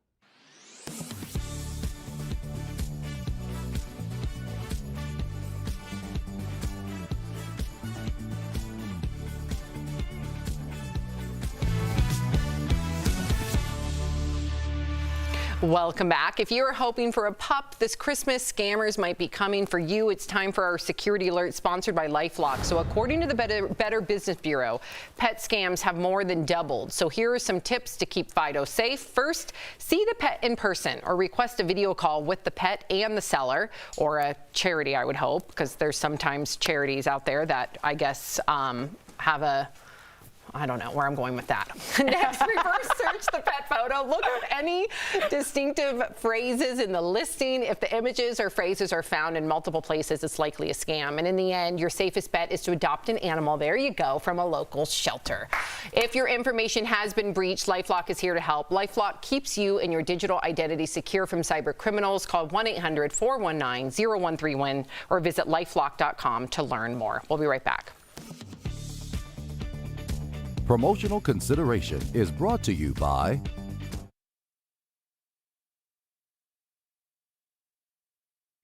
However you're celebrating, make DBL a part of your holiday cheer. I can tell she was feeling something, I tell you. Blush for Alfonso Ribeiro. This is the most wonderful time of the year. Absolutely. Yeah. DBL is always all new every day.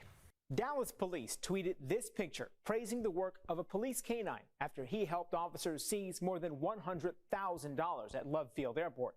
The post quickly went viral, with many people asking why it's a crime for someone to have this much money, and others pointed out the traveler who had the cash wasn't arrested. So let's verify.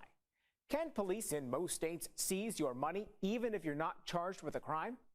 Our sources are the National Conference of State Legislatures, the U.S. Department of Justice, and the Texas Appleseed Project, which works on criminal justice reform. Many states and the federal government have civil forfeiture laws. Each defines the process a little differently, but generally, the NCSL explains these are laws that allow police to seize assets, like cash or property, if they believe the items were used in a crime. Prosecutors would then file a case against the property, not the person, and then the owner would have to defend why the items were not involved in a crime.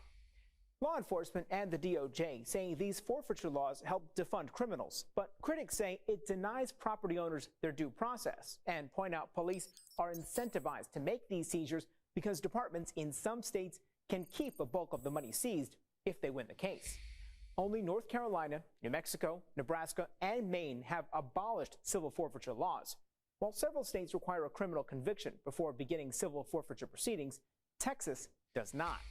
Dallas police claim the money seized at the airport was part of a drug trafficking investigation, even though the traveler wasn't arrested. So it's true, police in most states can seize your money even if you're not charged with a crime. There is a process to get the money back, but the Texas Appleseed Project says defenses are usually expensive and a majority of cases go uncontested. With your Verify, I'm Brandon Lewis. To receive daily fast facts to your phone, text Verify to 202-410-8808. And to sign up for our newsletter, visit verifythis.com/email.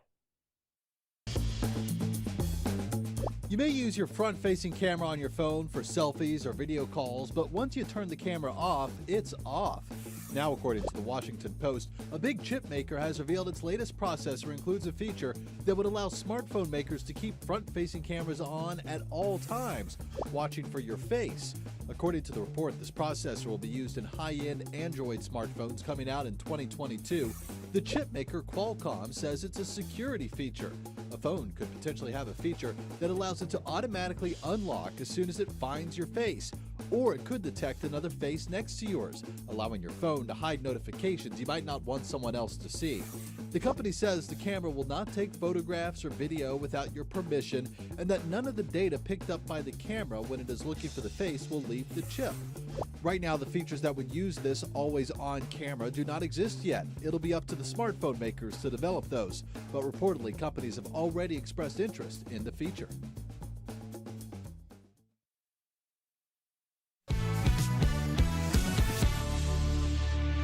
Welcome back. We love sharing your comments. Miss Tori? Juanita says, I like to give and receive Christmas cards because they're like tiny little gifts. Oh, yeah. I like a note with it. At least tell me what's going on. Don't just tell me what's going on. DBL's new every day. We'll see you tomorrow. Bye, guys.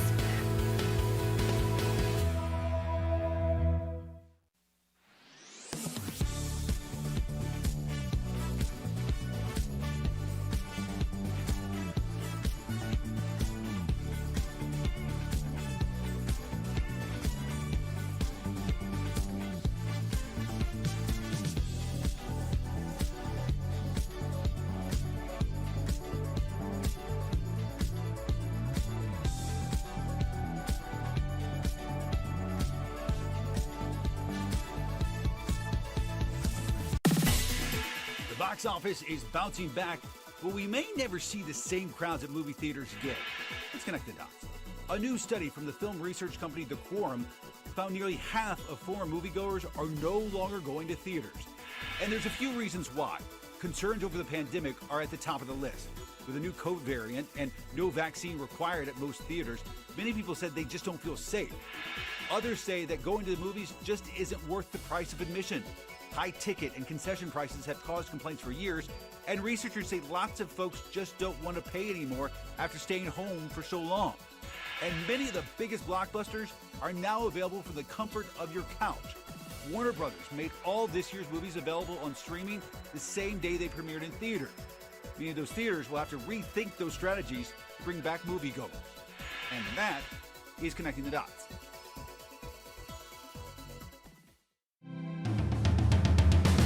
However you're celebrating, make DBL a part of your holiday cheer. What's up, homie? I can tell she was feeling something, I tell. Erica blushed for Alfonso Ribeiro. Would you have been cooking naked? Cooking, yes, on our last show. It's the most wonderful time of the year. Am I right? Say yes. Absolutely. Yeah. I got chills. Me too. Clearly. DBL is always all new every day.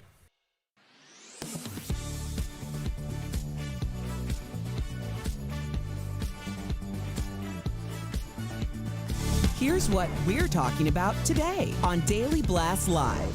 Time announces the person of the year, and it may not be who you expect. We'll explain the reasons behind the pick. Crazy video as teachers take a grab at $5 grand on the ice. Why people are outraged by this unusual competition. Peloton fires back at the deadly Sex and the City scene, the ad they put out to backpedal the bad press. And a single mother fighting for her life becomes an angel in disguise to her community. I was free and clear to, move on with my life. So I thought. Oh my gosh. Are you insane? This is a sham. No. Nope. Y'all, just stop. Finally here, drum roll. Welcome to DBL. It is Monday, December 13th. I'm Sam here with Lindsay, Erica, and Tori. It is a ladies' day today. Ladies' Day. It is. It feels good to be, I'm sorry, I love you, Jeff. I love you, Al, but it feels good to be surrounded by the girls today. Amen. It's the feminine energy. And I feel like I have a seat at the big kids table because I have my booster seat now. And Lindsay and her booster I'm seat. also now at your height level. And my mom had a lot of things to say about how short I must have gotten over maternity leave. Did they say you shrink? I guess I started by shrinking. Bigger, but then I guess everything else shrinks. I guess that happened because the seats are the same here. So I don't know. Booster's cute. The booster's cute. I know. Well, I'm glad it's a ladies' day. We do have to switch to very heart-wrenching news. I know that you guys have all been following the devastation with the tornadoes. We want to offer our hearts and our prayers to everybody who's been affected. And those tornadoes have torn through the South and Midwest this weekend. At least 100 people are feared dead, but search and rescue operations continue. And, Erica, I did not know the devastation until I really sat down and watched the news. Yeah. You were there to a degree, and you didn't even know what was happening. So, yeah, it's interesting how fast this stuff comes on. I wasn't there like in the epicenter. What happened was we flew to Chicago and then we were going to take a hopper that is really like a 25-minute flight to Indiana. And between like us getting ready to board, starting to line up, they were like, they just called it. Like, we're not going to fly out. We're canceling all flights due to weather. So we ended up taking an Uber, and it took us about 2.5, 3 hours to get to where we're going, which is a lot longer than what it normally would be. But it wasn't until we got into areas of Indiana where like power lines and trees were in the middle of the street, so that's why it took us so long. And our Uber driver at one point was like, can we turn the music off, because it just got too real. Right. So just how fast those things happen. So I mean, and how they happen, like one street totally fine, the next street not. So yes, our thoughts and prayers are out to everyone who's affected, because it was a very serious situation. Very scary, and right before the holidays. So much suffering. Okay, so Also, our viewers, and there's some people who are not liking this pick as far as the richest man on the planet has the new title. Yes, I'm hinting at Elon Musk. Time has named him the Person of the Year. And in the magazine's article, they describe Musk as a man who aspires to save our planet and get us to a new one, of course, referring to Mars. Musk also says the next really big thing is to build a self-sustaining city on Mars and bring animals and creatures of Earth there, sort of like a futuristic Noah's Ark. Is Elon Musk the choice in your opinion, Tori? Do you like this choice? What do you think? Two things. One, it's not your favorite person of the year. It's the most influential person of the year, and some bad people have been person of the year. So forget what you think of Elon Musk, okay, personally, right?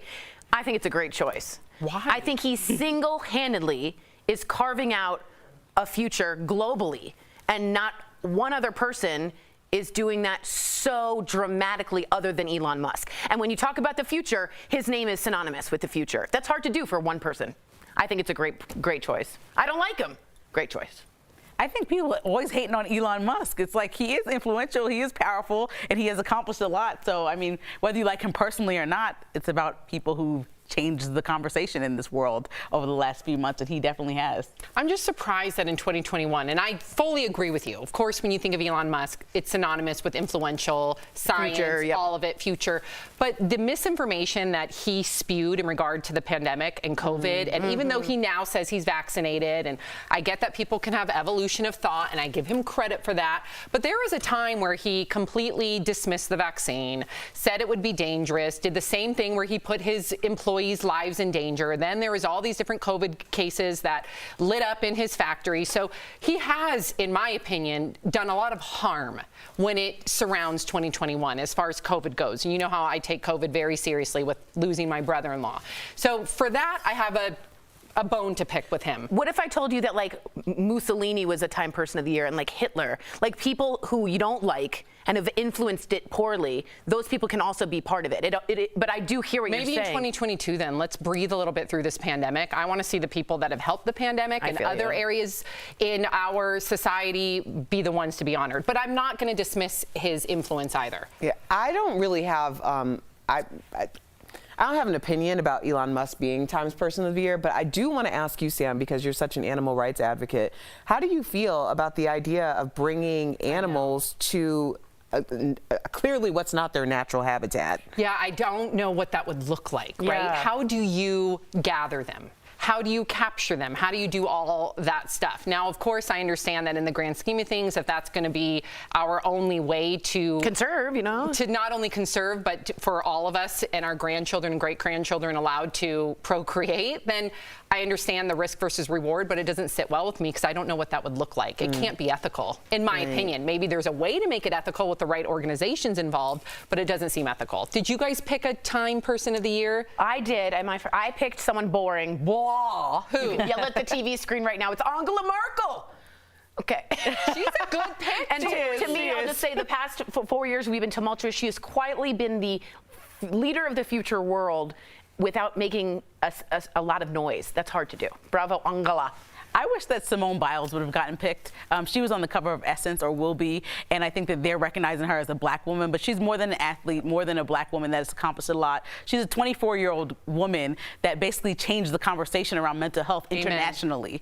And as somebody who took a break to focus on my family and my mental health recently, I think that to be 24 and to know to do that and when to say no for yourself is a huge deal, and she should be the Person of the Year. So agree with you there, 1,000%. What do you think, Erica? I chose Stacey Abrams.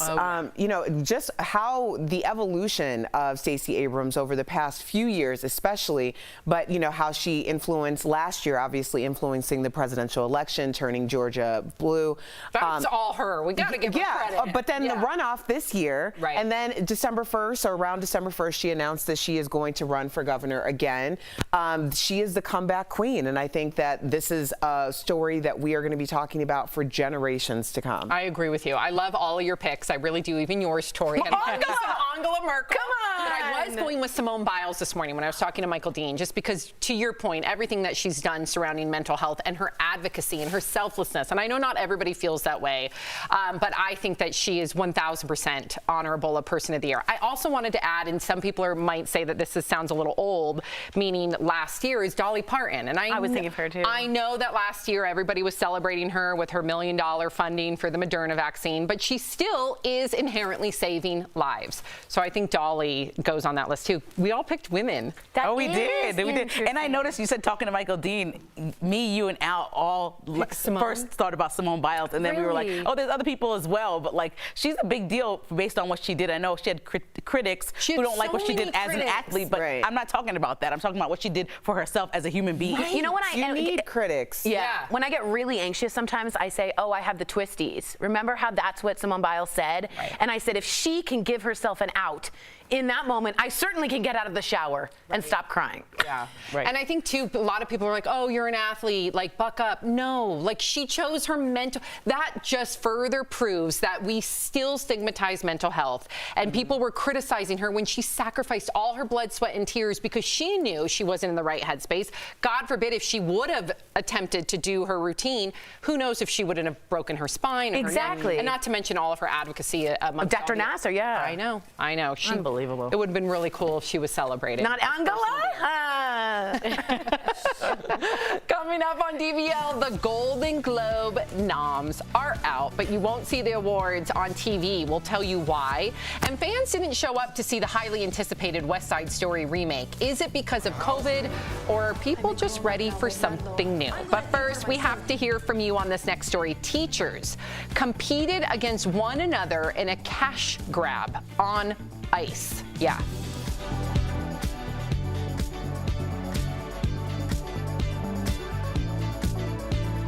Closed captioning provided by. We've all got.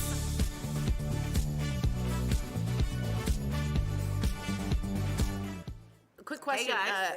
Good to see everyone. Marquita just wrote in, you work at Amazon in Madison, Illinois. And I heard, Matson, Illinois. Sorry for that. True Chicagoan. I heard that the Amazon workers who were at a warehouse in Edwardsville were told, don't worry about the warnings. Come back in. We need the quota filled for Christmas. Wait, what? Yeah, wow. And they all got sent back into the Amazon warehouse, and it was flattened. And apparently rescuers were climbing over deceased people to get to them. So I just want to say, like, I also thought of Jeff Bezos as a Time Person of the Year. And, like, who sends workers back in? I didn't want to say it on the main show and get in trouble with, but man, that's such a crappy story. I know. Like, it says a lot about consumerism and the power of one person over, you know what I mean? I think a lot of people don't know Elon Musk's backstory too, like everything with his father and apartheid and his white supremacy. And I think people need to do their due diligence, really look into Elon Musk, the way he was brought up, the people involved, his parents. I'm not saying that he is his parents or he is his grandparents, but I think it's important for a lot of people to just understand his backstory. Listen, he's influential, yes, but I'm not a huge fan of him personally. Sam, I have to say this and jump in. Katie just said, Sam, I know he isn't famous, but Eric was definitely a person of the year for all of us. Following along in his journey, he inspired many. Okay, we're gonna. No, it's okay. Yeah. I thank you for acknowledging that. That was very kind of you. Thank you. Oh, wow. Yeah, he definitely changed so many people's lives. Personal lives, and just fought like a true warrior for a year. Absolutely. Yeah. I was going to say that, but I just was afraid to go there. But thank you for recognizing him. That's really sweet. Thank you. All right, guys, let us know your favorite people or persons of the year and why they're all women. Just kidding. They are women.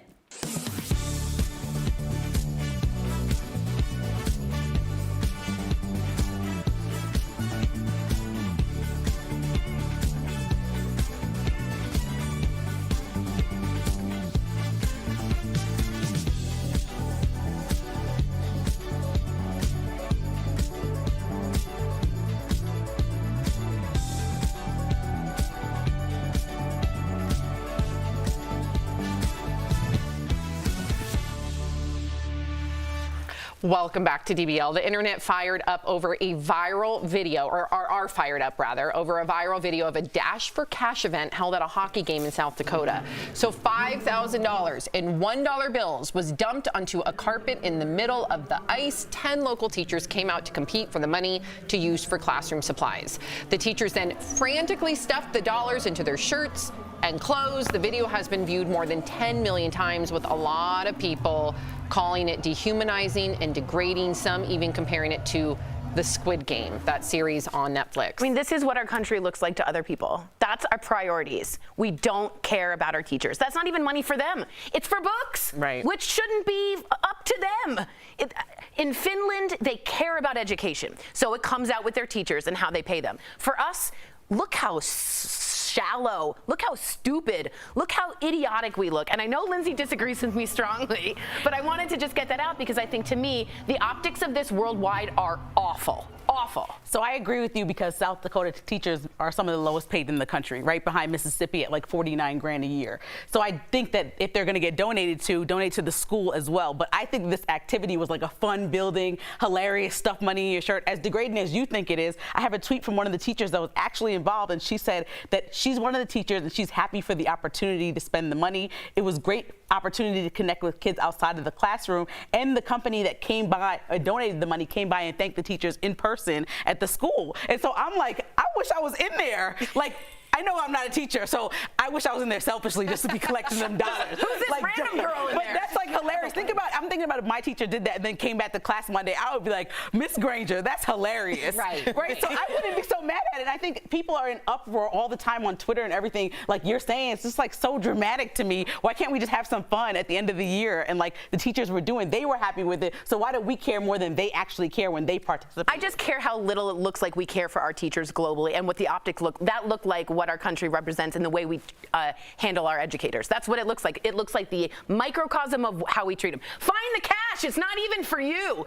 Dig it up on the ice. I think you're both right. I think there's, especially when you're in the moment, there's how you feel about it, and then there's what social media tells you to feel about it afterward. You know, it's true. Like it doesn't. The optics don't look great at all, especially because we know how little school districts in this country are really pouring back into the kids, pouring back into the resources. It is not the teachers, and we all have representation of educators in our families. It's not the teachers' responsibilities to be taking the money that they also have family to take care of, and now they're pouring it back into their students who they love and they care about. Yeah. But I think at the end of the day, would you have liked to have seen maybe this be like the big thing that kind of generates the conversation, but also they receive allocated funds outside of having to like fight it out? Yes. Yes, of course. But is this starting a conversation that needs to be had, and hopefully trying to get other people to step up to the plate in that way, since so many people have so much to say about it? I hope that's what happens as well. But that doesn't change things. I agree with all of you and all your points of view. But unfortunately, when you looked at the comments on this video, you have a lot of people saying what you three are saying, advocating for teachers. We need to take care of them. We need to pay for them.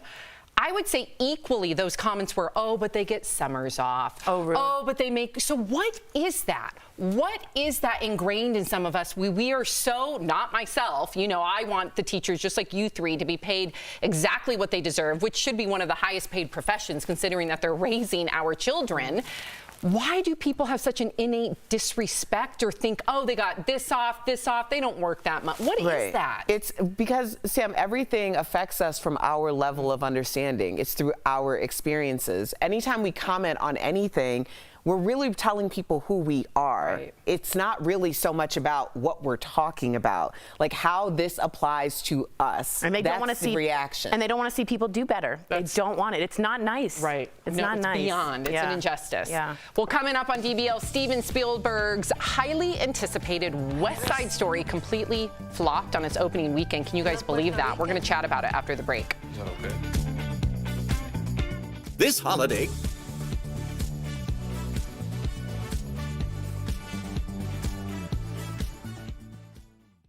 I was looking over some chickens, and I see these big poof bags. This means these bags were left without refrigeration. This TikTok video with nearly 2 million likes claims frozen chicken in puffed up bags is spoiled. The viral post has spread to Twitter, where users claim that puffed up bags can be attributed to the meat deteriorating and releasing gas. So let's verify. Does frozen chicken in puffed up packaging mean the meat is spoiled? Our sources are Purdue Foods, the National Chicken Council, and the United States Department of Agriculture. The woman in the viral video is standing next to a bag of Perdue chicken. The company sells its chicken in a variety of packaging, including frozen in bags. Packaging methods for meat and poultry must be approved by the United States Department of Agriculture. According to Perdue, the puffiness of the bag is a USDA-approved packing method that pumps ambient air into the bag before sealing it.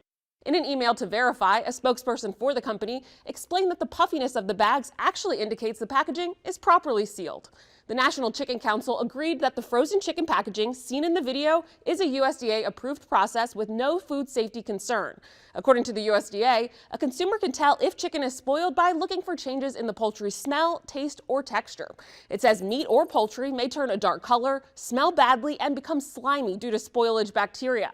It does not say anything about the packaging as an indicator of spoilage. So we can verify, no. A puffed up bag of frozen chicken doesn't mean the poultry is spoiled. With your Verify, I'm Ariande Till. To receive daily fast facts to your phone, text Verify to 202-410-8808.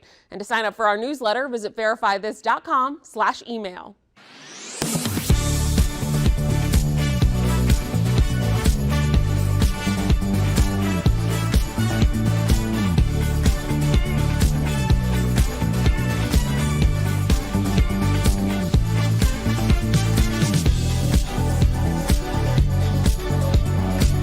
Short. Yep, the movie only brought in $10.5 million, but here's the kicker. It cost $100 million to make. The reviews have been amazing. So how big of a role do we think COVID played in this? Is it because baby boomers are still hesitant to go to the theater? Do you think that there's other reasons people just aren't into seeing movies anymore? Or do you think people just don't go to theaters anymore? Well, I can tell you, I've always said it's been about 15 years since I went to see a movie in the movie theater. This year, I have seen 3 movies in the theater, and the big part of the reason why is because no one's there. Like, we're going for private screenings. Like, when we take the kids, like, honestly. You're telling the kids that. Yeah, no, I mean, like, the kids.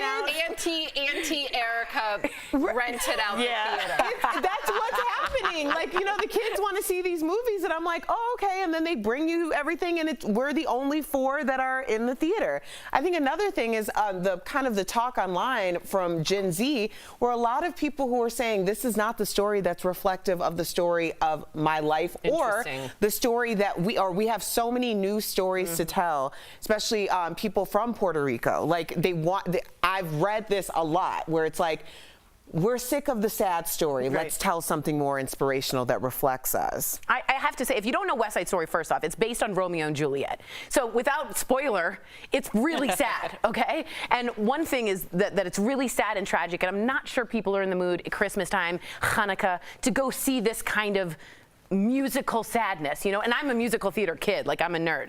But second, really, you could have stopped your sentence at it was only in theaters. That is it. That is the whole shebang. So do you predict if it was on Disney Plus or whatever streaming service, it would have completely knocked it out of the park? I think you would have made 20 million plus. Yeah. The idea to think that, and it's boomers who love West Side Story. They're at home.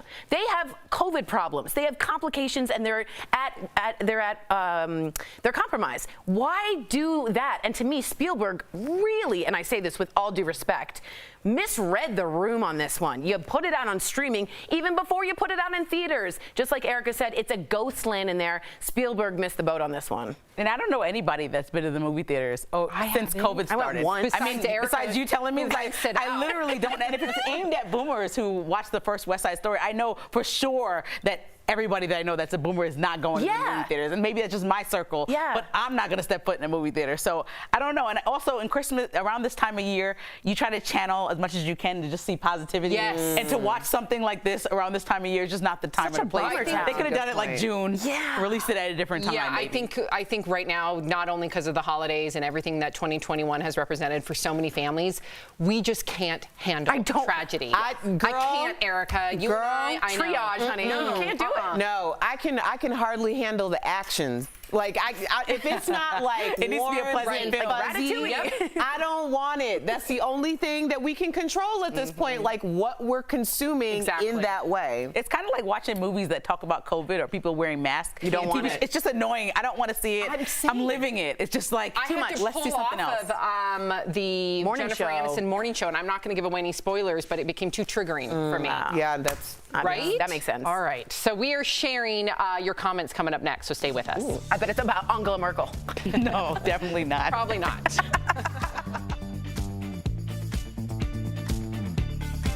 Promotional consideration is brought to you by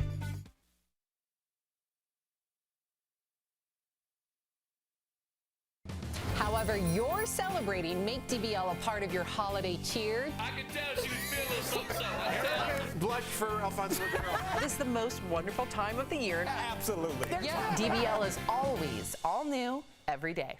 Dallas police tweeted this picture praising the work of a police canine after he helped officers seize more than $100,000 at Love Field Airport.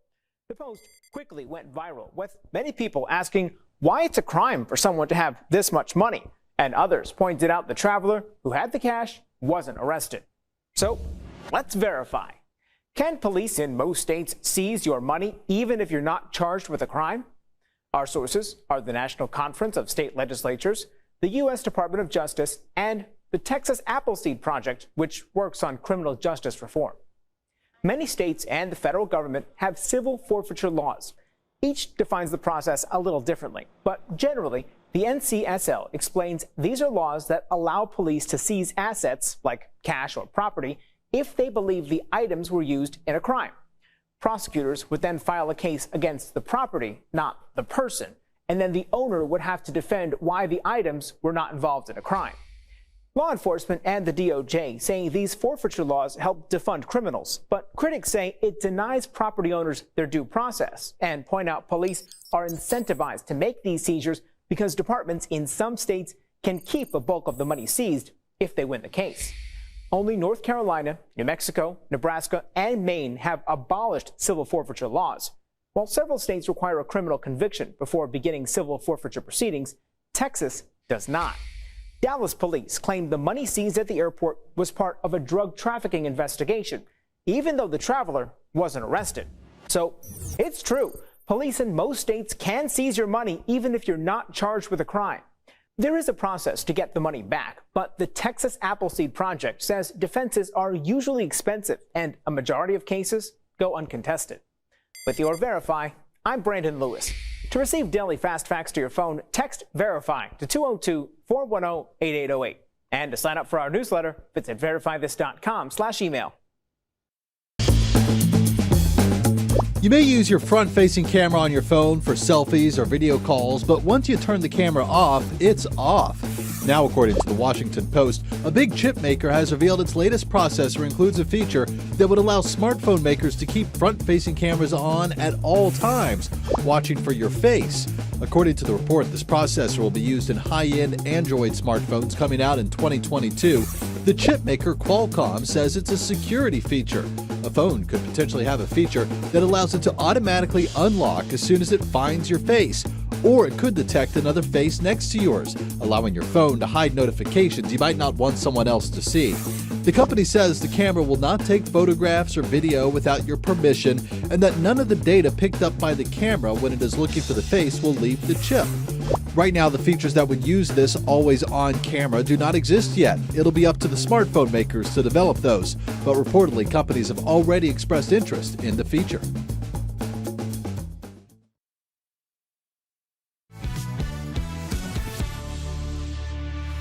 Welcome back to DBL. Tori, comments? All right, a lot of people wrote in about the West Side Story, not about Angela Merkel. Strange. That's crazy. It's crazy. Dankeschön.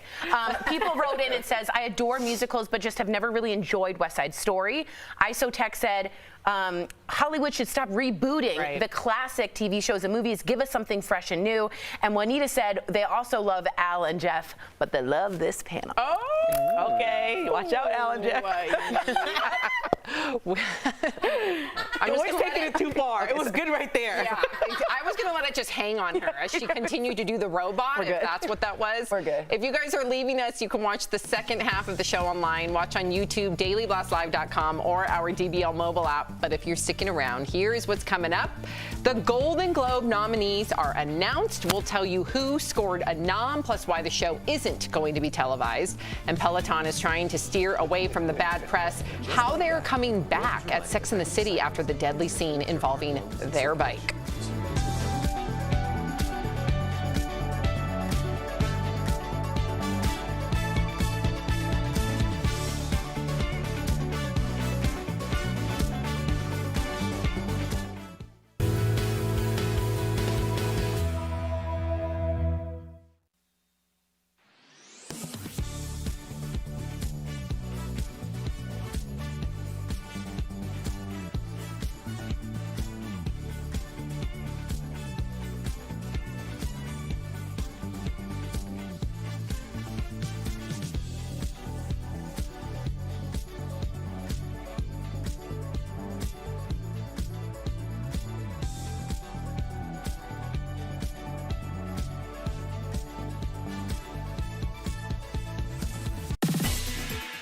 box office is bouncing back, but we may never see the same crowds at movie theaters again.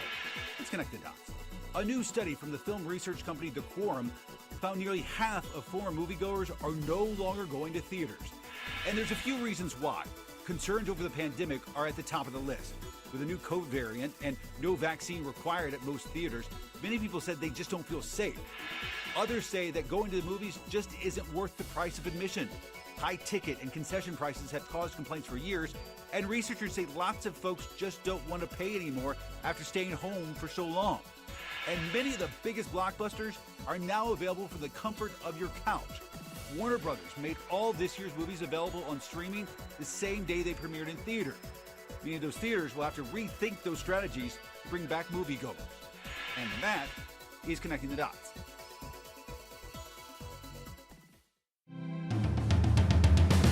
However you're celebrating, make DBL a part of your holiday cheer. What's up, homie? I can tell she was feeling something, I tell. Erica blushed for Alfonso Ribeiro. Would you have been cooking naked? Cooking, yes, on our last show. It's the most wonderful time of the year. Am I right? Say yes. Absolutely. Yeah. I got chills. Me too. Clearly. DBL is always all new every day. This is Daily Blast Live. We're talking about what you're talking about. Oh my gosh. Are you insane? This is a sham. No. Nope. Y'all just It's stop. finally here. Drum roll. Welcome to DBL. I'm Sam here with the ladies, Erica, Lindsay, and Tori. Sorry, Jeff and Al. But not really. I don't know why we're singing. Okay, so we got to talk about Peloton, and just like that, obviously, the whole Sex and the City reboot. So Peloton is actually having the last laugh. Just a warning, though, this story contains major spoilers from the Sex and the City reboot, okay? So if you haven't seen it, make sure that you just kind of like pause us or fast forward us, okay? You may want to mute us. Well, maybe, yeah.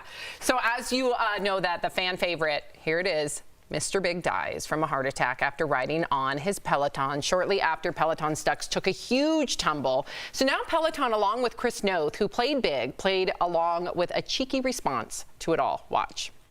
Oh, I feel great. Shall we take another ride? Life's too short not to. And just like that, the world was reminded that regular cycling stimulates and improves your heart, lungs, and circulation, reducing your risk of cardiovascular diseases. Cycling strengthens your heart muscles, lowers resting pulse, and reduces blood fat levels. He's alive.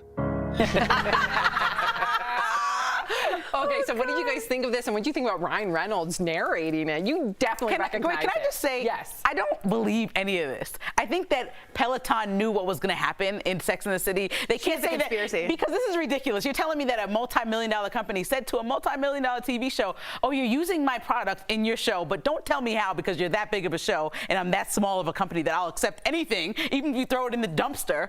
And they just got so surprised and threw this together in 48 hours. The scripts and I know that's what everybody's saying, but like I just think public relations is PR and they know what's going on. I think the scripts were kept under really hard wraps. They did fake scenes. So I don't think Peloton knew. I'm with Lindsay. They claim this commercial within 48 hours. They claim this. They got Chris Noth. They got the girl Allegra, I believe her name is. Well, that was her name on the show. The show from Peloton, right? But her name's really Jessica. Oh, well, they got them all together and they did this really quick. And remember, Ryan Reynolds did this comeback before with Aviation Gin when Peloton first got in trouble with this ad. With the the ad where the husband gives the Peloton to the girlfriend. He came back with this. This is his gin. That's the girl from the ad. So he's on top of this type of comeback commercial. Right, so the second time will be more planned than the first time. I love Lindsay's take on this. I hadn't even thought about that. 10 steps ahead. Yeah, and the reason why I hadn't thought about it is, since when does Carrie's fingers not work to be able to call 911?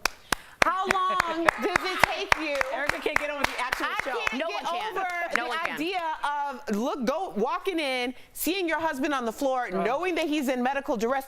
You jump in the shower and try to lift him before you call 911. Right. Also, isn't that apartment like 12, maybe 15 million? You mean to tell me there's not one defibrillator in the building? I know, but somebody come help. No, you're acting like people don't panic in real life. Like, I'm the person that would stand there for, maybe it wasn't 10 seconds, it was like 2 minutes of her holding him. And so this is the new debate, like Titanic with Rose and the door, oh yes, and Leonardo DiCaprio. could have been done. For sure. There was room on I'm the sure shore, okay? people panic, but it just seemed as though entirely too much time went down without anybody trying to figure out how to get help. Sex and the City is not like Grey's Anatomy. They're not going to get into the nitty-gritty medical details. Don't do the scene. Don't do the scene. He had to go.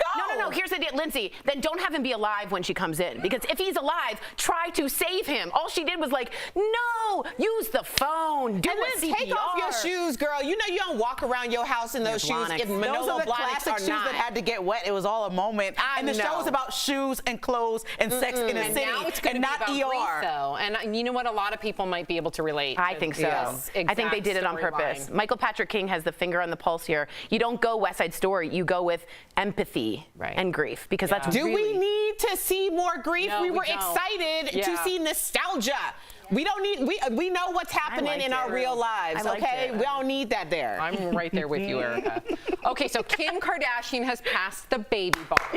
On her fourth try, Kim revealed the news on social media with a series of photos taken in a bathroom in a royal blue gown. She said that her law school journey wasn't easy or handed to her, and mentioned that she had COVID and 104-degree fever during her third attempt. She went on to thank her tutors and professors and mentors, including CNN's Van Jones. She ended the post with an inspirational message to never give up, because it feels so good to get to the other side.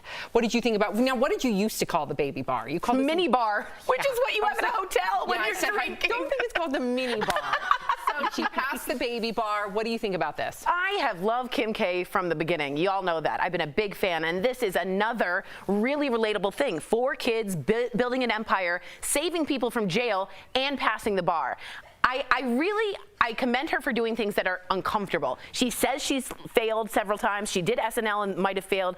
I just really like this attempt, and it, may I say, inspired me a bit to perhaps look into law school online. Tori!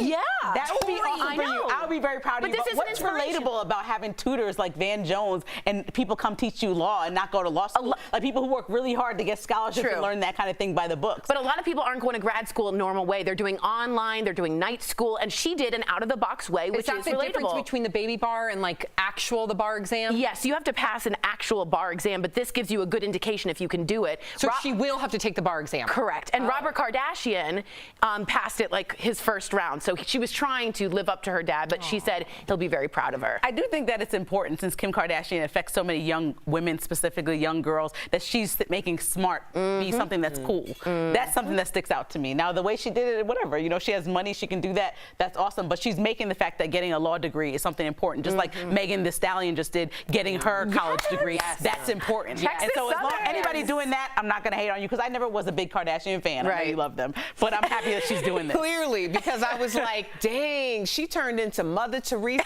Gandhi, Martin Luther King Jr. Like, Tori has her on all of it. I think she's very influential. I have never been, I've never been a huge Kardashian fan. But I think that when we're really looking at things, like, we should really assess people and what they're doing in the moment. Not everything has to be about your entire body or like, you know, totality of who you are.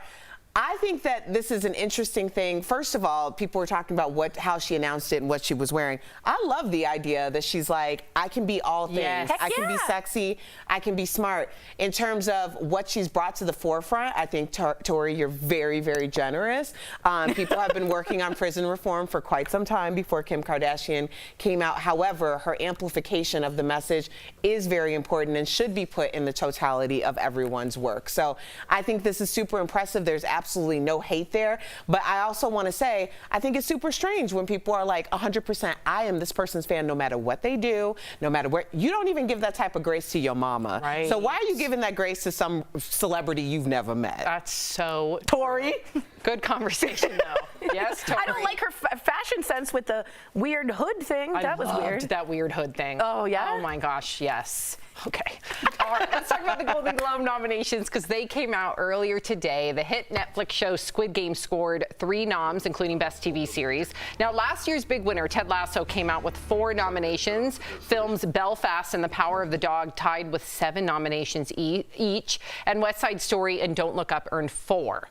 But this year, the show actually will not be televised. NBC decided to pull the plug after the Hollywood Foreign Press Association came under fire for its lack of diversity yet again and for taking bribes. Globe's co-host Tina Fey even poked fun at the controversy on the show earlier this year. Watch. The Hollywood Foreign Press Association is made up of around 90 international no-black journalists who attend movie junkets each year in search of a better life. We say around 90 because a couple of them might be ghosts, and it's rumored that the German member is just a sausage that somebody drew a little face on. The association said it has since become more inclusive and has made changes to its code of conduct.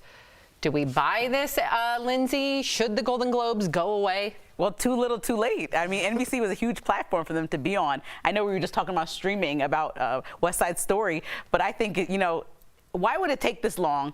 So many different movies made by different people of color, not just black, that are getting looked over every single year, and then somebody has to call you out in like an expose to finally make a change and for NBC to do something about it. I think that it's, for me, too little too late. Already when I think award shows were kind of dying off for me, I wasn't like as tuned in as I was like in my college days where it would be like a thing where we sit at appointment television. Yeah, yeah, go ahead, Erica.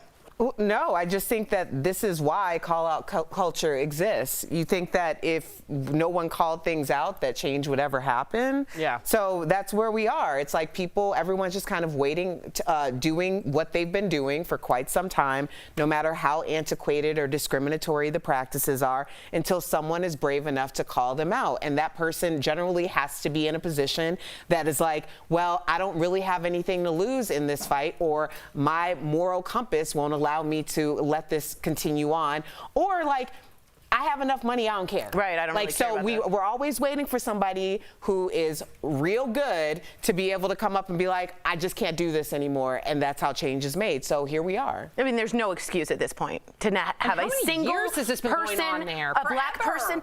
No Right. excuse. I mean, we can sit up here and talk all you want. You're going to pull the plug before you hire a black person? Right. Like, are you kidding me? I find this ridiculous, and I think the Hollywood Foreign Press, I hope I win one day. I love you, but really, get it together, guys. Get it together. Come on. Okay, so over the weekend, SNL poked fun at those over-the-top holiday cards that we get from family and friends. You have to see this. Oh, did you see Pearson Leonard's card? Of course you did. It's stunning. Stunning. What else would you expect from the well-off, middle-aged gay couple your wife is friends with? As usual, we're dressed to the nines and holding our gross old little dog that you cannot believe is still alive. Have holiday cards gone too far? Have you guys received any of these? I'm trying to find the right way to say that I would prefer not. I have like a minimalist life. I don't want all those things on my refrigerator. But my mom, like, she forced me to take pictures of Kinsley this weekend so that she can send out holiday cards because I refuse to send them out. And I appreciate if somebody has like a dog or a kid. I get it a little more now. My mom's like, yeah, I haven't spoke to people in months or years, and so the holiday card is the way I keep up. And I said, that's a shame. That's not somebody that you need in your life, maybe. Like, that's ridiculous. A holiday card should not be the way you keep up with somebody you really care about. I've never sent one. The worst thing is somebody sent me one of just them and their boyfriend and just was like standing there in front of a tree. And I was like, this is it. This is my foot. I don't want any more of these things. But I do appreciate if there's a baby or somebody, a new person in the world. Yeah, but I'm just not sending you one of mine. I'm sorry. Oh, that's my baby. That's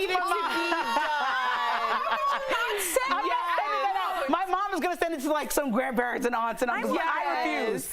That's what Instagram is for. So you can go on Instagram. See, she's right. The difference is, I remember when I grew up, you know, my mom's friends would send, and family friends would send the holiday cards, but then they'd also send like that letter that talked about what they did that year. And we loved it because you don't communicate constantly with these people. You didn't have social media to see what they're doing. But those days, are they gone? They are gone because we've been telling everybody our business from the moment that we woke up to the moment that we went to sleep. So everybody's in the loop if they want to be. Right.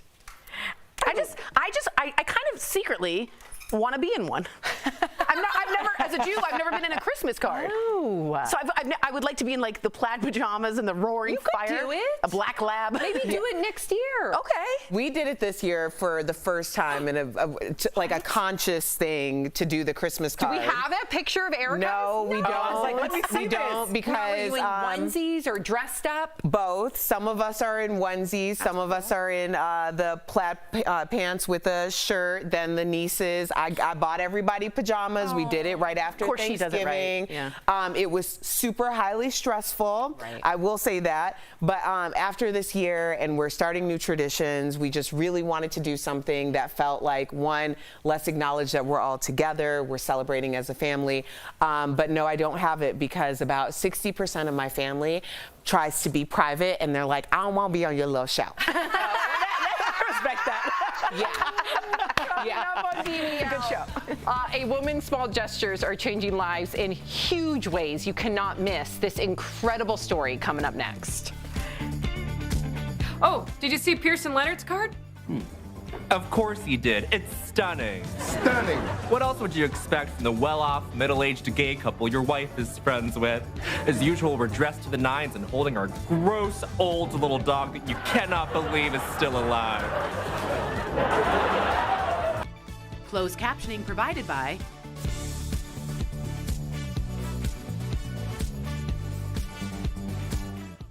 I saw, like, we unfortunately had a death in the family and went to a funeral a couple of weeks ago, and Colin's mom made all the grandkids get in a picture, and she was being like a tyrant about it because it wasn't going that well. So I'm imagining Erica with her huge family, like, do this, do that.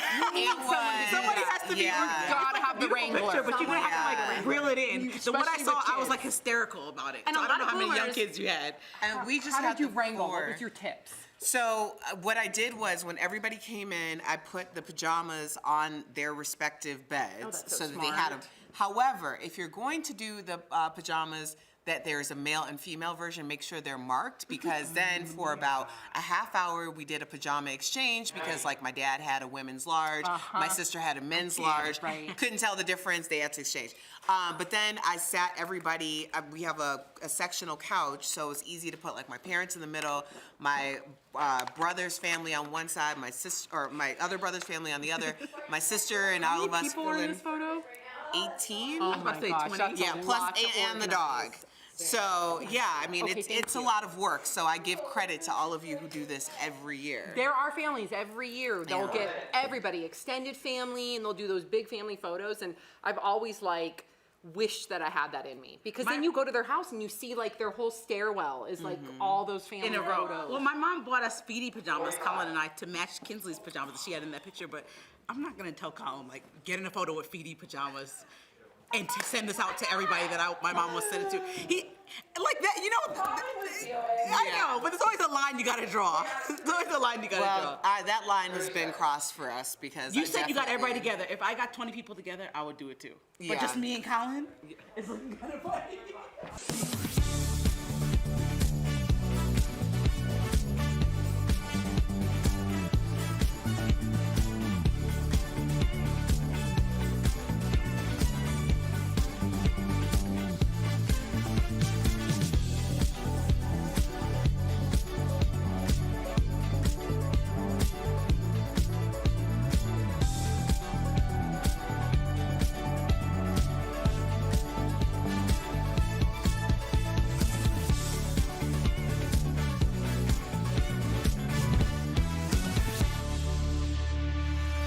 Welcome back to DBL. She is a mother, a fighter, an angel in disguise, and she's on a mission to defeat the disease that has overrun her body since 2003. Watch how Angela Baker turned a life-changing diagnosis on its head to help others with her disease. My first cancer diagnosis happened when I was 32 years old. I had just finished graduate school. I was raising a son by myself. It was just in the ducts of my breast, my left breast, and it was stage 0. I chose to go along and do the mastectomy, which is full removal of my breast. The surgery works, and Angela returns home healthy, her cancer in remission. But 5 years later, while conducting a routine self-breast exam, Angela feels a bump. Angela's doctors decide that the tumor must be removed, and Angela endures yet another surgery. The pathology report came back and said it was cancerous. 99.9% sure that they had gotten it all this time. I was free and clear to, move on with my life. So I thought. So in 2011, I had a cold. I don't know, at that time, my colds always turned into bronchitis for some reason. I went to the urgent care. I told them how I was feeling, but then I also told them I would hear this little whistling sound like in my chest. And so they did an x-ray. That's when I found out I had stage 4 metastatic breast cancer. Angela learns the grim prognosis of metastatic cancer.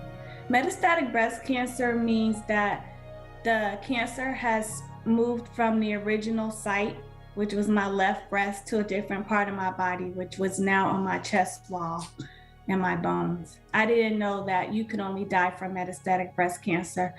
It wasn't until a couple of years later that I really understood what metastatic meant. Burdened by her terminal diagnosis, Angela stops working. I was like, what am I gonna do now? I mean, I'm young. I don't wanna just sit home and do nothing. And when you're home, people start calling you to do all kinds of things, like come and wait for the refrigerator man, or can you pick up my kids from school, or can you run this errand for me? And so my friend said, you should start an errands business. And I thought about it, and I came home and I thought of a name. And at the time, it was called Angel in Disguise Events, and was like a concierge service. So people would pay me. Then one day, a special request changes Angela's life.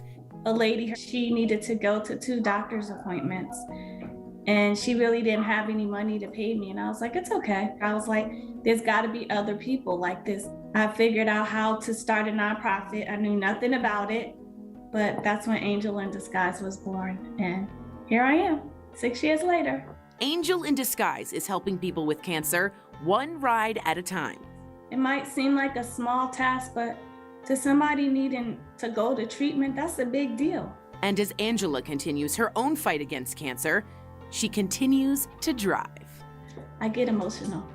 I'm unable to walk by myself now, so I need help to get in the car. So someone has to help me get in the car. Just being independent and knowing that they need me.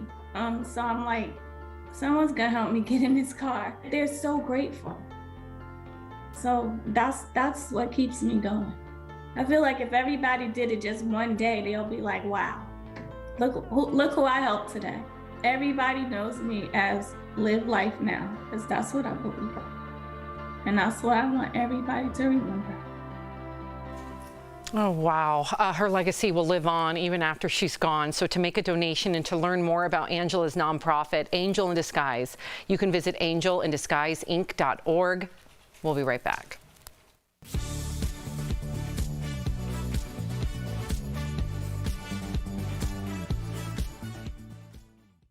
I was looking over some chickens, and I see these big poof bags. This means these bags were left without refrigeration. This TikTok video with nearly 2 million likes claims frozen chicken in puffed up bags is spoiled. The viral post has spread to Twitter, where users claim that puffed up bags can be attributed to the meat deteriorating and releasing gas. So let's verify. Does frozen chicken in puffed up packaging mean the meat is spoiled?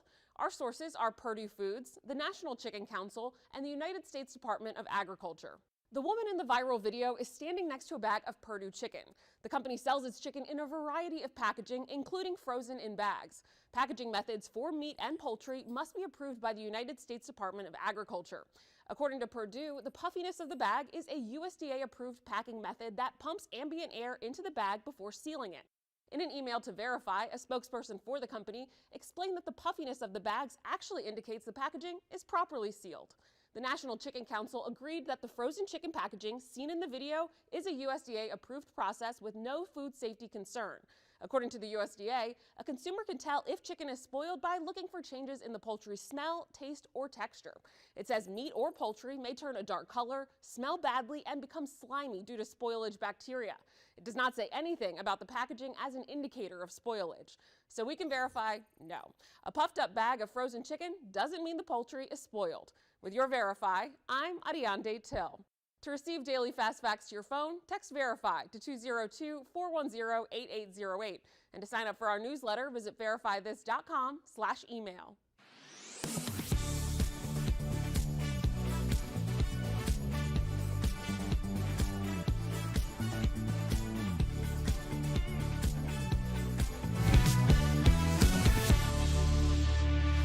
Welcome back. If you're hoping for a pup this Christmas, scammers might be coming for you. It's time for our security alert sponsored by LifeLock. So according to the Better Business Bureau, pet scams have more than doubled. So here are some tips to keep Fido safe. First, see the pet in person or request a video call with the pet and the seller, or a charity, I would hope, because there's sometimes charities out there that I guess have a I don't know where I'm going with that.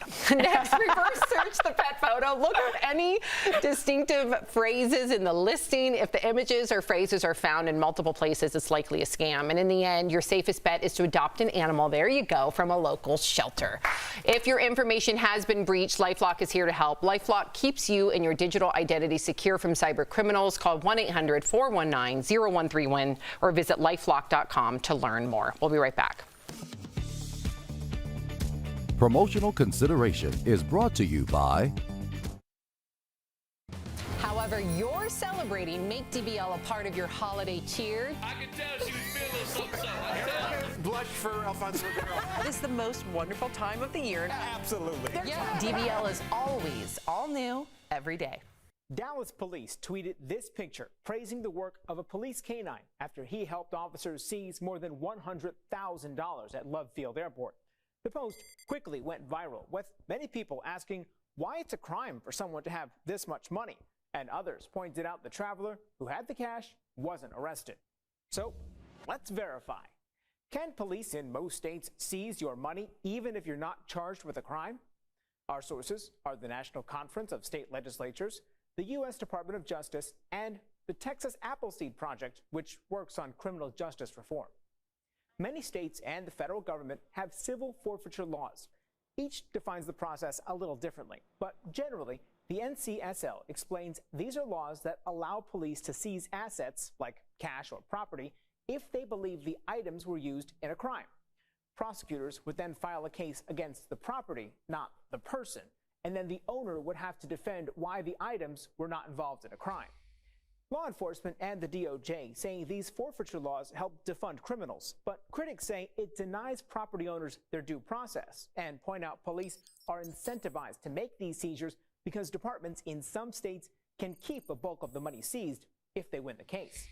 Only North Carolina, New Mexico, Nebraska, and Maine have abolished civil forfeiture laws. While several states require a criminal conviction before beginning civil forfeiture proceedings, Texas does not. Dallas police claimed the money seized at the airport was part of a drug trafficking investigation, even though the traveler wasn't arrested. So it's true. Police in most states can seize your money even if you're not charged with a crime. There is a process to get the money back, but the Texas Appleseed Project says defenses are usually expensive and a majority of cases go uncontested. With your Verify, I'm Brandon Lewis. To receive daily fast facts to your phone, text VERIFY to 202-410-8808. And to sign up for our newsletter, visit verifythis.com/email. You may use your front-facing camera on your phone for selfies or video calls, but once you turn the camera off, it's off. Now, according to the Washington Post, a big chip maker has revealed its latest processor includes a feature that would allow smartphone makers to keep front-facing cameras on at all times, watching for your face. According to the report, this processor will be used in high-end Android smartphones coming out in 2022. The chip maker Qualcomm says it's a security feature. A phone could potentially have a feature that allows it to automatically unlock as soon as it finds your face, or it could detect another face next to yours, allowing your phone to hide notifications you might not want someone else to see. The company says the camera will not take photographs or video without your permission, and that none of the data picked up by the camera when it is looking for the face will leave the chip. Right now, the features that would use this always-on camera do not exist yet. It'll be up to the smartphone makers to develop those, but reportedly companies have already expressed interest in the feature.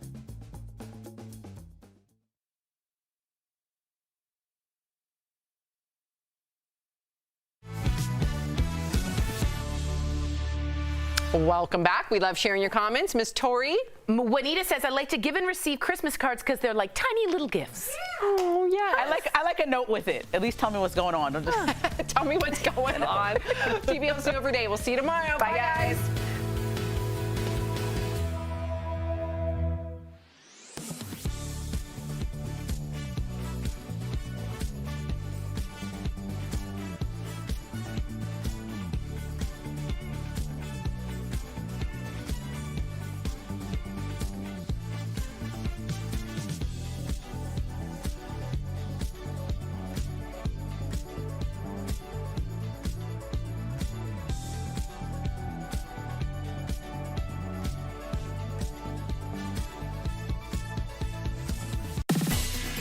The box office is bouncing back, but we may never see the same crowds at movie theaters again.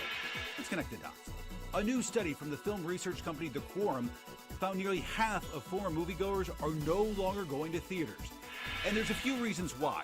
Concerns over the pandemic are at the top of the list. With a new COVID variant and no vaccine required at most theaters, many people said they just don't feel safe. Others say that going to the movies just isn't worth the price of admission. High ticket and concession prices have caused complaints for years, and researchers say lots of folks just don't want to pay anymore after staying home for so long. And many of the biggest blockbusters are now available from the comfort of your couch. Warner Brothers made all this year's movies available on streaming the same day they premiered in theaters, meaning those theaters will have to rethink those strategies to bring back moviegoers. And that is Connecting the Dots.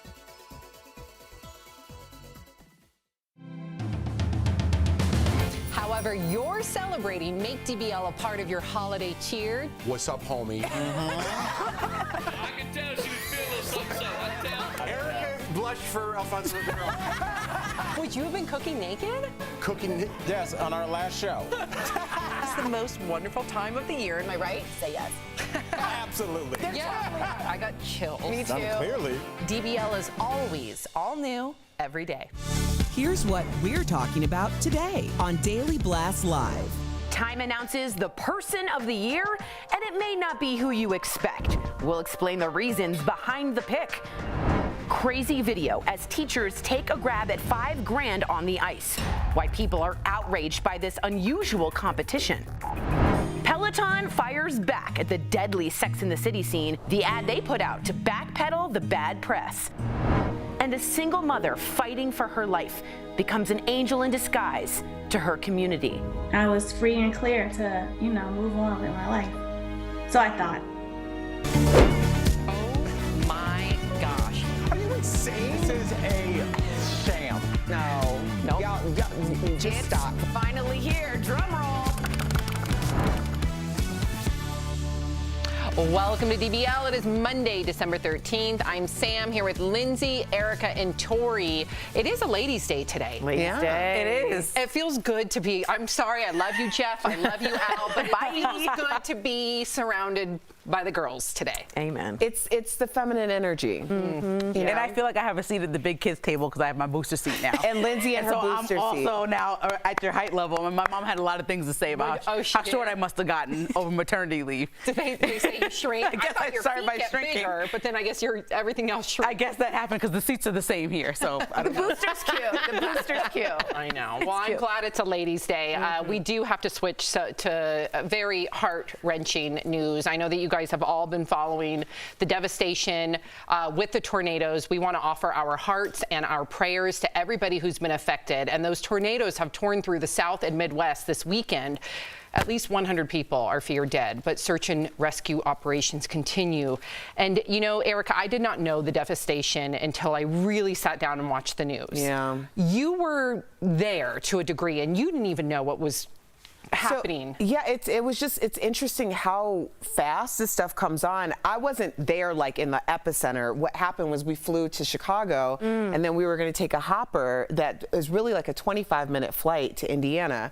And between like us getting ready to board, starting to line up, they were like, they just called it. Like, we're not going to fly out. We're canceling all flights due to weather.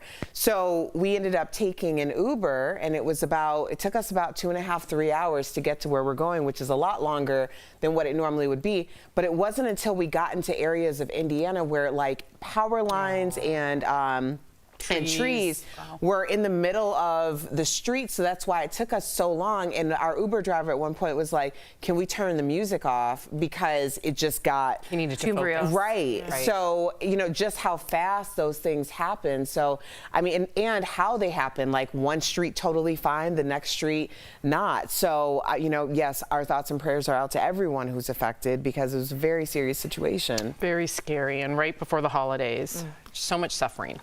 Okay, so also, our viewers, and there's some people are not liking this pick as far as the richest man on the planet has the new title. Yes, I'm hinting at Elon Musk. Time has named him the Person of the Year. And in the magazine's article, they describe Musk as a man who aspires to save our planet and get us to a new one, of course, referring to Mars. Musk also says the next really big thing is to build a self-sustaining city on Mars and bring animals and creatures of Earth there, sort of like a futuristic Noah's Ark.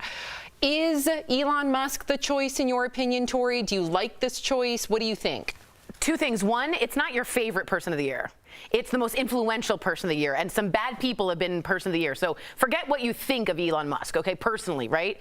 I think it's a great choice. Why? I think he single-handedly is carving out a future globally, and not one other person is doing that so dramatically other than Elon Musk. And when you talk about the future, his name is synonymous with the future. That's hard to do for one person. I think it's a great choice. I don't like him. Great choice. I think people are always hating on Elon Musk. It's like he is influential, he is powerful, and he has accomplished a lot. So, I mean, whether you like him personally or not, it's about people who changed the conversation in this world over the last few months, and he definitely has. I'm just surprised that in 2021, and I fully agree with you. Of course, when you think of Elon Musk, it's synonymous with influential, science, Future, all of it, future. But the misinformation that he spewed in regard to the pandemic and COVID, and even though he now says he's vaccinated, and I get that people can have evolution of thought, and I give him credit for that, but there was a time where he completely dismissed the vaccine, said it would be dangerous, did the same thing where he put his employees' lives in danger. Then there was all these different COVID cases that lit up in his factory. So he has, in my opinion, done a lot of harm when it surrounds 2021 as far as COVID goes. And you know how I take COVID very seriously with losing my brother-in-law.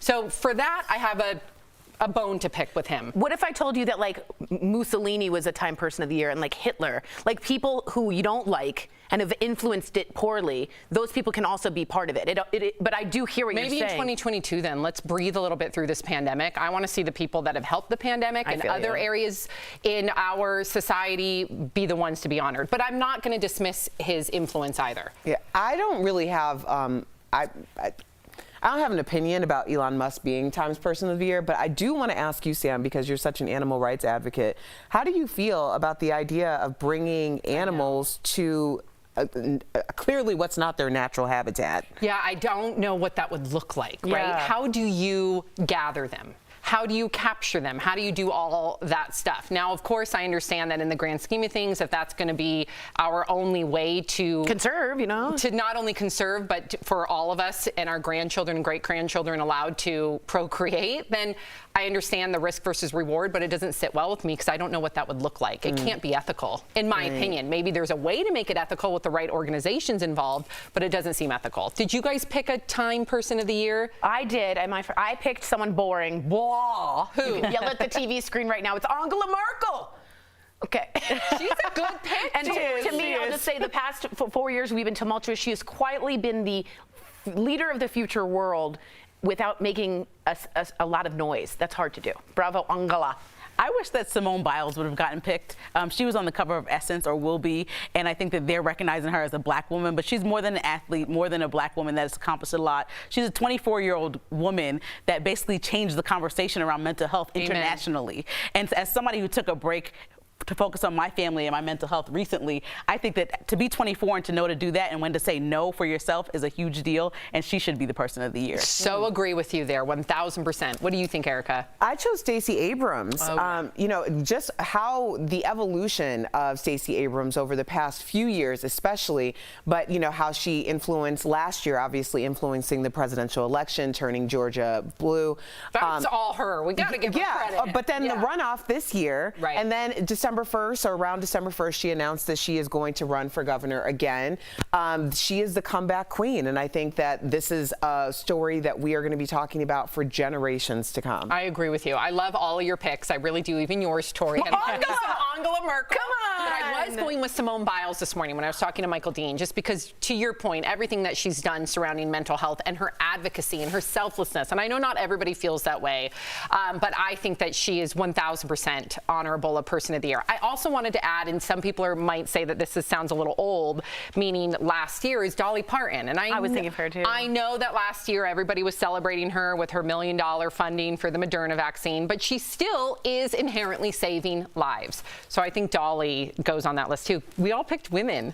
We did. And I noticed you said, talking to Michael Dean, me, you, and Al all first thought about Simone Biles, and then we were like, oh, there's other people as well. But like, she's a big deal based on what she did. I know she had critics who don't like what she did as an athlete, but I'm not talking about that. I'm talking about what she did for herself as a human being. You know what? You need critics. Yeah. When I get really anxious sometimes, I say, oh, I have the twisties. Remember how that's what Simone Biles said? Right. And I said, if she can give herself an out in that moment, I certainly can get out of the shower and stop crying. Yeah. Right. And I think too, a lot of people are like, oh, you're an athlete, like buck up. No, like she chose her mental, that just further proves that we still stigmatize mental health. And people were criticizing her when she sacrificed all her blood, sweat, and tears because she knew she wasn't in the right headspace.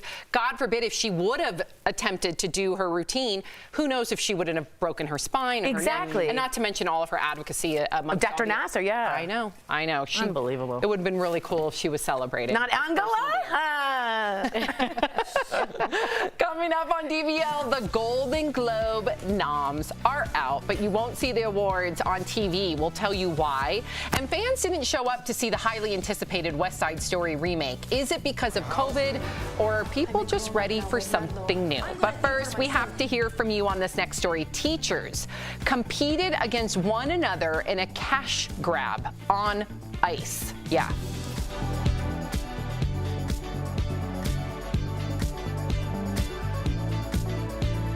Closed captioning provided by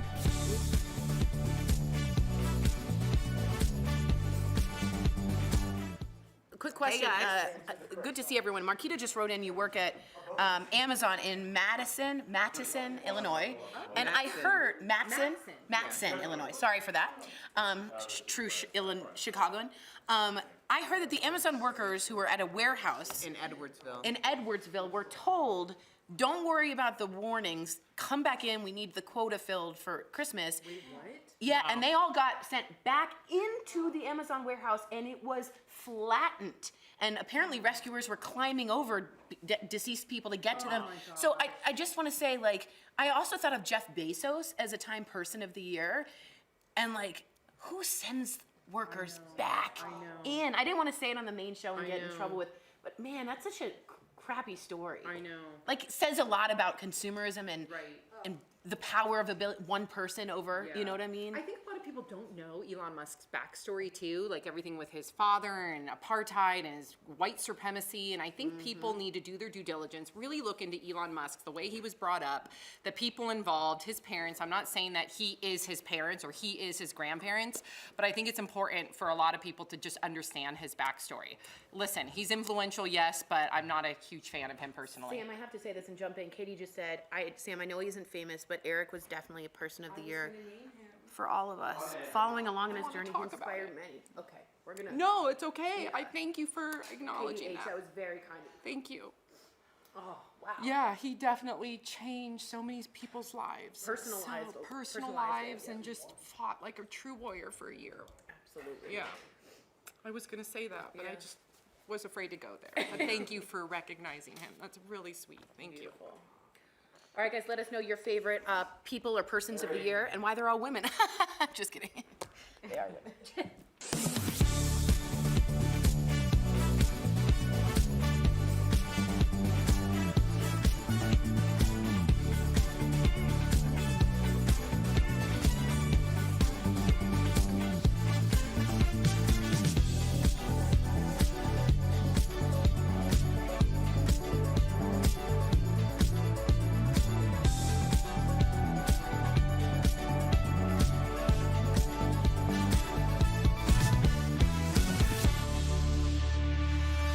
Welcome back to DBL. The internet fired up over a viral video, or are fired up rather, over a viral video of a Dash for Cash event held at a hockey game in South Dakota. So $5,000 in $1 bills was dumped onto a carpet in the middle of the ice. 10 local teachers came out to compete for the money to use for classroom supplies. The teachers then frantically stuffed the dollars into their shirts and clothes. The video has been viewed more than 10 million times, with a lot of people calling it dehumanizing and degrading, some even comparing it to the Squid Game, that series on Netflix. I mean, this is what our country looks like to other people. That's our priorities. We don't care about our teachers. That's not even money for them. It's for books, right, which shouldn't be up to them. In Finland, they care about education, so it comes out with their teachers and how they pay them. For us, look how shallow, look how stupid, look how idiotic we look. And I know Lindsay disagrees with me strongly, but I wanted to just get that out because I think, to me, the optics of this worldwide are awful. Awful. So I agree with you, because South Dakota teachers are some of the lowest paid in the country, right behind Mississippi at like 49 grand a year. So I think that if they're going to get donated to, donate to the school as well. But I think this activity was like a fun building, hilarious, stuff money in your shirt, as degrading as you think it is. I have a tweet from one of the teachers that was actually involved, and she said that she's one of the teachers and she's happy for the opportunity to spend the money. It was great opportunity to connect with kids outside of the classroom, and the company that came by, donated the money, came by and thanked the teachers in person at the school. And so I'm like, I wish I was in there. Like, I know I'm not a teacher, so I wish I was in there selfishly just to be collecting them dollars. Who's this like, random girl in but there? that's like hilarious. I'm thinking about if my teacher did that and then came back to class one day, I would be like, Miss Granger, that's hilarious. Right. Right. So I wouldn't be so mad at it. And I think people are in uproar all the time on Twitter and everything. Like you're saying, it's just like so dramatic to me. Why can't we just have some fun at the end of the year? And like the teachers were doing, they were happy with it. So why do we care more than they actually care when they participate? I just care how little it looks like we care for our teachers globally, and what the optics look like what our country represents in the way we handle our educators. That's what it looks like. It looks like the microcosm of how we treat them. Find the cash. It's not even for you. Dig it up on the ice. I think you're both right. I think there's, especially when you're in the moment, there's how you feel about it, and then there's what social media tells you to feel about it afterward. You know, it's true. Like it doesn't. The optics don't look great at all, especially because we know how little school districts in this country are really pouring back into the kids, pouring back into the resources. It is not the teachers, and we all have representation of educators in our families. It's not the teachers' responsibilities to be taking the money that they also have family to take care of, and now they're pouring it back into their students who they love and they care about. Yeah. But I think at the end of the day, would you have liked to have seen maybe this be like the big thing that kind of generates the conversation, but also they receive allocated funds outside of having to like fight it out? Yes. Yes, of course. But is this starting a conversation that needs to be had, and hopefully trying to get other people to step up to the plate in that way, since so many people have so much to say about it? I hope that's what happens as well. But that doesn't change things. I agree with all of you and all of your points of view. But unfortunately, when you looked at the comments on this video, you have a lot of people saying what you three are saying, advocating for teachers. We need to take care of them. We need to pay for them. I would say equally those comments were, oh, but they get summers off. Oh, really? Oh, but they make, so what is that? What is that ingrained in some of us? We are so, not myself, you know, I want the teachers, just like you three, to be paid exactly what they deserve, which should be one of the highest paid professions, considering that they're raising our children. Why do people have such an innate disrespect or think, oh, they got this off, they don't work that much? What is that? It's because, Sam, everything affects us from our level of understanding. It's through our experiences. Anytime we comment on anything, we're really telling people who we are. It's not really so much about what we're talking about, like how this applies to us. And they don't want to see reaction. And they don't want to see people do better. They don't want it. It's not nice. It's not nice. Beyond. It's an injustice. Well, coming up on DBL, Steven Spielberg's highly anticipated West Side Story completely flopped on its opening weekend. Can you guys believe that? We're going to chat about it after the break. Okay. This holiday.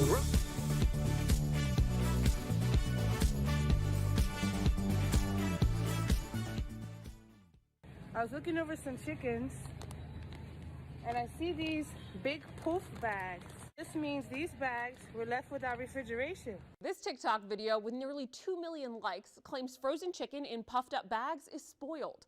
The viral post has spread to Twitter, where users claim that puffed up bags can be attributed to the meat deteriorating and releasing gas. So let's verify. Does frozen chicken in puffed up packaging mean the meat is spoiled? Our sources are Purdue Foods, the National Chicken Council, and the United States Department of Agriculture. The woman in the viral video is standing next to a bag of Purdue chicken. The company sells its chicken in a variety of packaging, including frozen in bags. Packaging methods for meat and poultry must be approved by the United States Department of Agriculture. According to Purdue, the puffiness of the bag is a USDA-approved packing method that pumps ambient air into the bag before sealing it. In an email to Verify, a spokesperson for the company explained that the puffiness of the bags actually indicates the packaging is properly sealed. The National Chicken Council agreed that the frozen chicken packaging seen in the video is a USDA-approved process with no food safety concern. According to the USDA, a consumer can tell if chicken is spoiled by looking for changes in the poultry's smell, taste, or texture.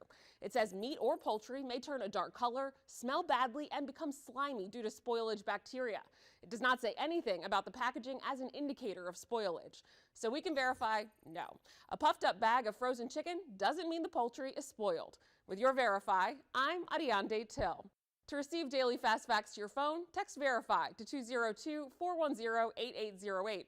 And to sign up for our newsletter, visit verifythis.com/email.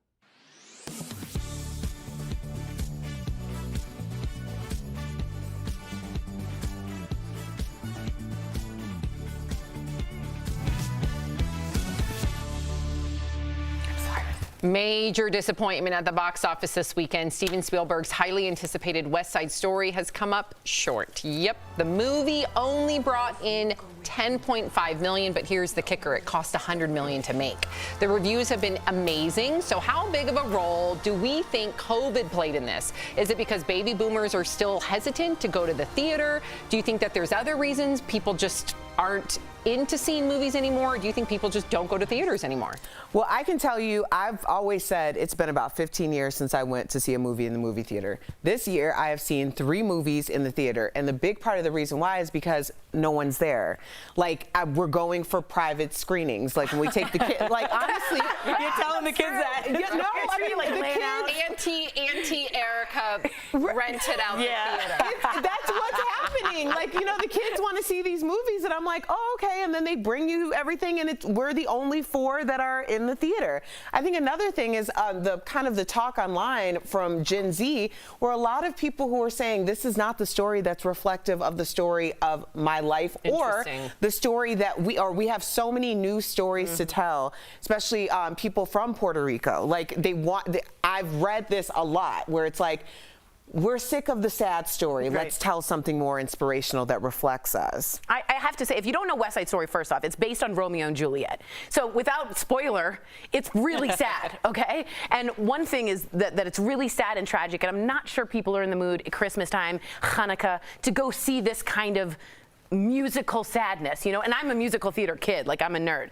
But second, really, you could have stopped your sentence at it was only in theaters. That is it. That is the whole shebang. So do you predict if it was on Disney Plus or whatever streaming service, it would have completely knocked it out of the park? I think you would have made 20 million plus. Yeah. The idea to think that, and it's boomers who love West Side Story. They're at home. They have COVID problems. They have complications, and they're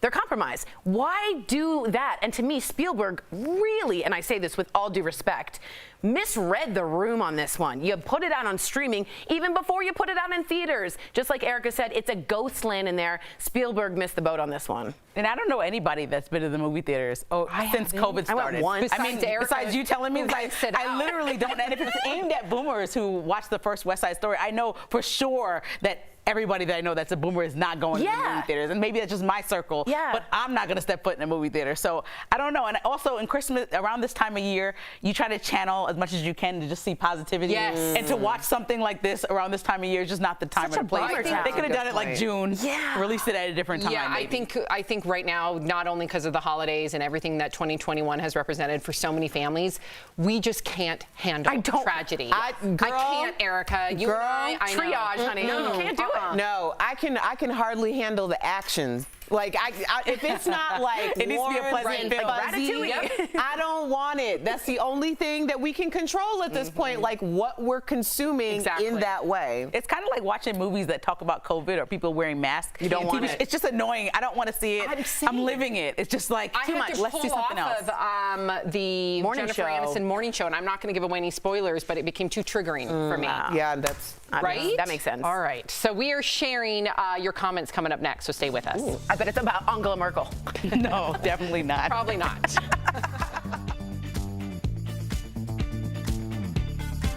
Promotional consideration is brought to you by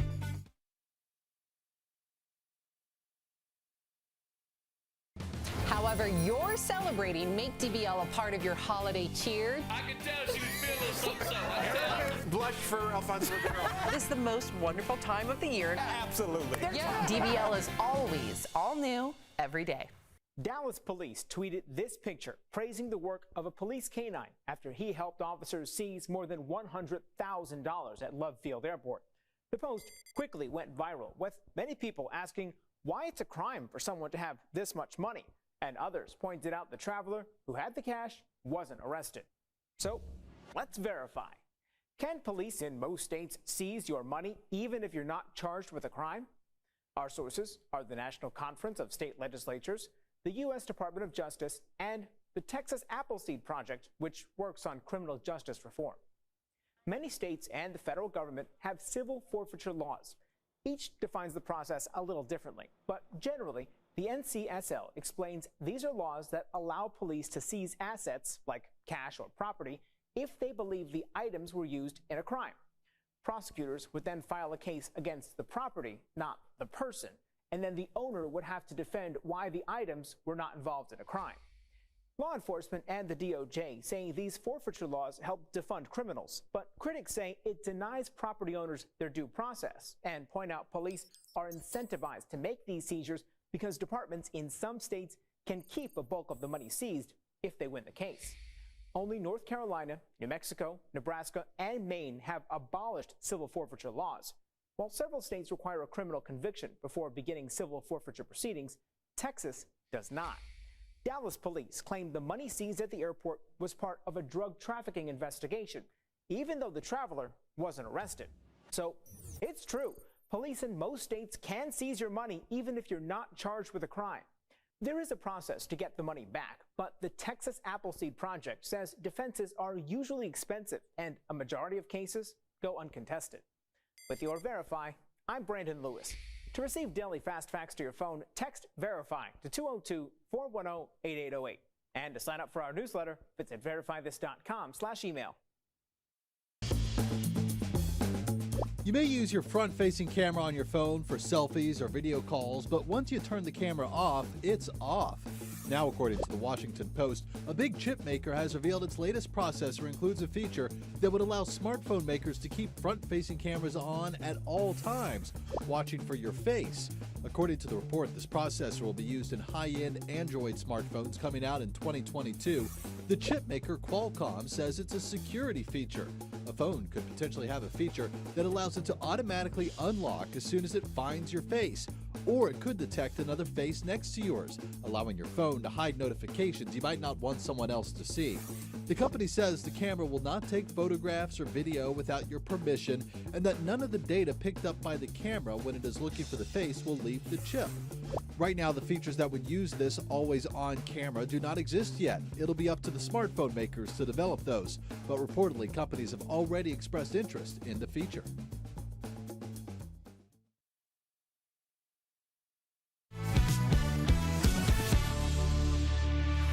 Welcome back to DBL. Tori, comments? All right, a lot of people wrote in about the West Side Story, not about Angela Merkel. Strange. That's crazy. It's crazy. Dankeschön. People wrote in, it says, I adore musicals, but just have never really enjoyed West Side Story.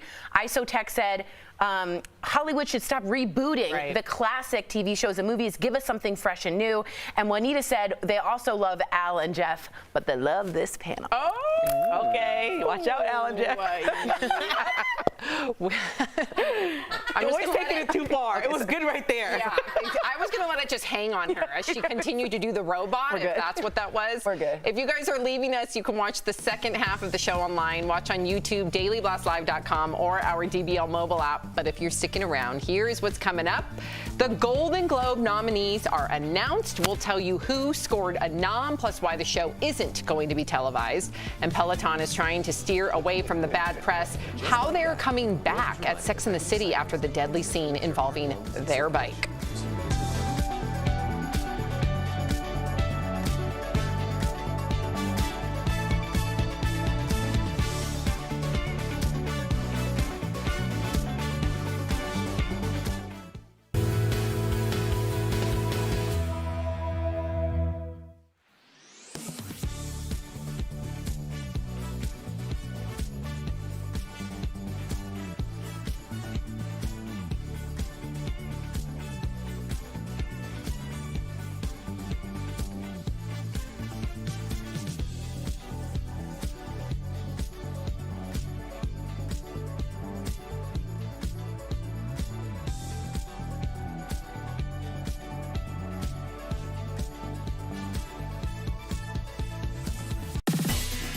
The box office is bouncing back, but we may never see the same crowds at movie theaters again.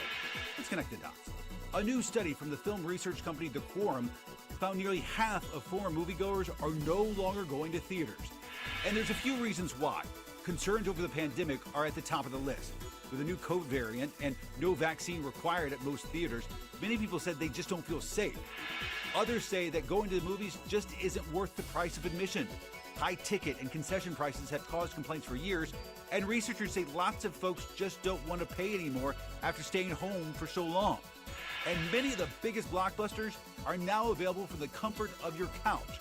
Warner Brothers made all this year's movies available on streaming the same day they premiered in theaters, meaning those theaters will have to rethink those strategies to bring back moviegoers. And that is Connecting the Dots.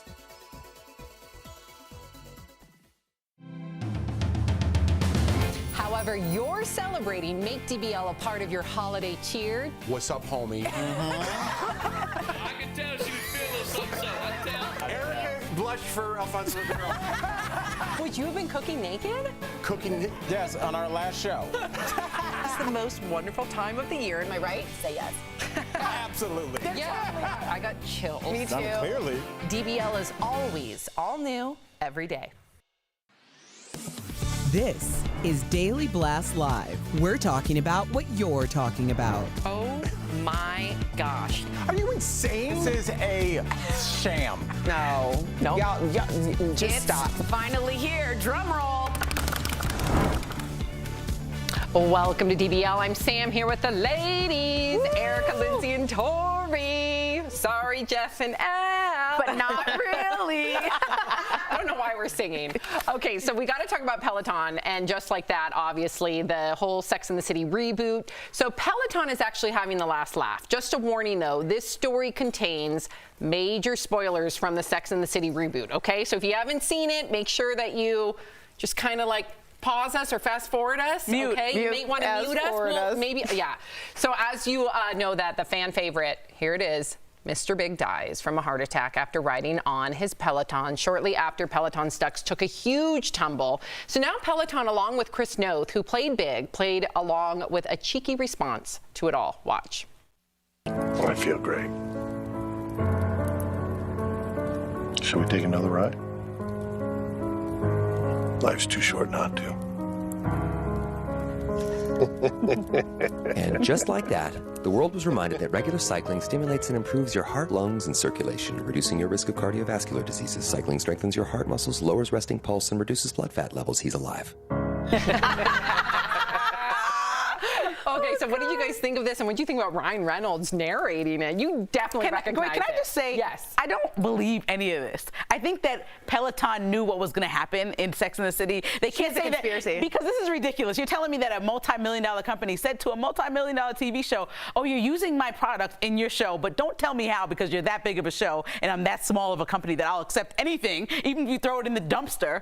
And they just got so surprised and threw this together in 48 hours. The scripts and I know that's what everybody's saying, but like, think public relations is PR, and they know what's going on. I think the scripts were kept under really hard wraps. They did fake scenes. So I don't think Peloton knew. I'm with Lindsay. They claim produced this commercial within 48 hours. They claim this. They got Chris Noth. They got the girl Allegra, I believe her name is. Well, that was her name on the show. The show from Peloton, right? But her name's really Jessica. Oh, well, they got them all together and they did this really quick. And remember, Ryan Reynolds did this comeback before with Aviation Gin when Peloton first got in trouble with this ad. With the ad where the husband gives the Peloton to the girlfriend. He came back with this. This is his gin. That's the girl from the ad. So he's on top of this type of comeback commercial. Right. So the second time it will be more planned than the first time. I love Lindsay's take on this. I hadn't even thought about They're that. 10 steps ahead. Yeah, and the reason why I hadn't thought about it is, since when does Carrie's fingers not work to be able to call 911?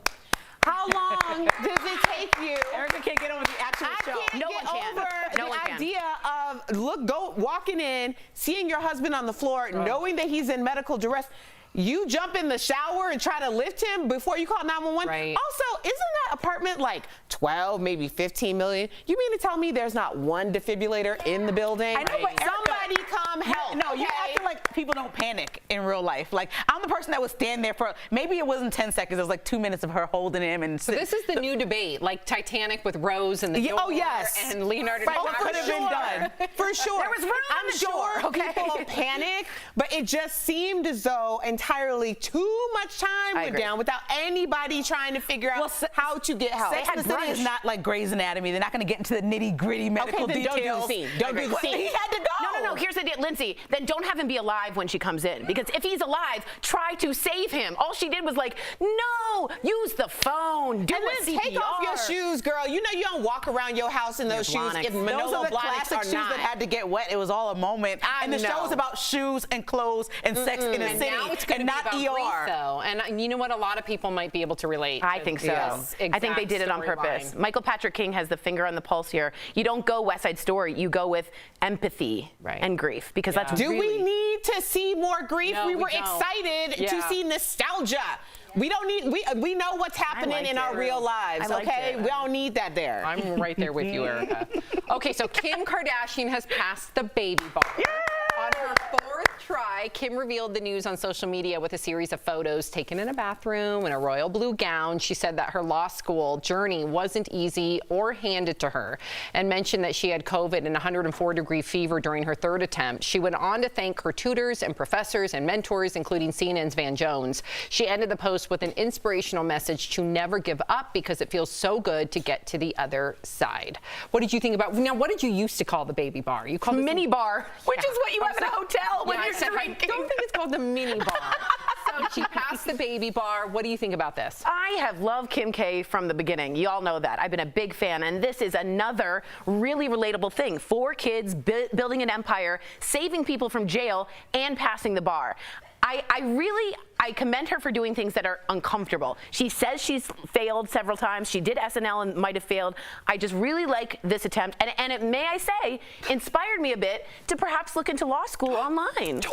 Yeah. That would be awesome I for you. know. I would be very proud of But you. this But is what's inspiration. relatable about having tutors like Van Jones and people come teach you law and not go to law school? Like people who work really hard to get scholarships and learn that kind of thing by the books. But a lot of people aren't going to grad school a normal way. They're doing online, they're doing night school, and she did an out-of-the-box way, which is the relatable. difference between the baby bar and like the bar exam? Yes, you have to pass an actual bar exam, but this gives you a good indication if you can do it. So she will have to take the bar exam? Correct. And Robert Kardashian passed it like his first round. So she was trying to live up to her dad, but she said he'll be very proud of her. I do think that it's important, since Kim Kardashian affects so many young women, specifically young girls, that she's making smart be something that's cool. That's something that sticks out to me. Now, the way she did it, whatever, you know, she has money, she can do that. That's awesome. But she's making the fact that getting a law degree is something important, just like Megan Thee Stallion just did, getting her college degree. That's important. And so as long as anybody doing that, I'm not going to hate on you, because I never was a big Kardashian fan. I know you love them. But I'm happy that she's doing this. Clearly, because I was like, dang, she turned into Mother Teresa,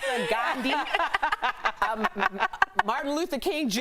Like Tori has her on all of it. I think she's very influential. I have never been. I've never been a huge Kardashian fan, but I think that when we're really looking at things, like we should really assess people and what they're doing in the moment. Not everything has to be about your entire body or like totality of who you are. I think that this is an interesting thing. First of all, people were talking about how she announced it and what she was wearing. I love the idea that she's like, I can be all things. Yes. I can be sexy. I can be smart. In terms of what she's brought to the forefront, I think, Tori, you're very, very generous.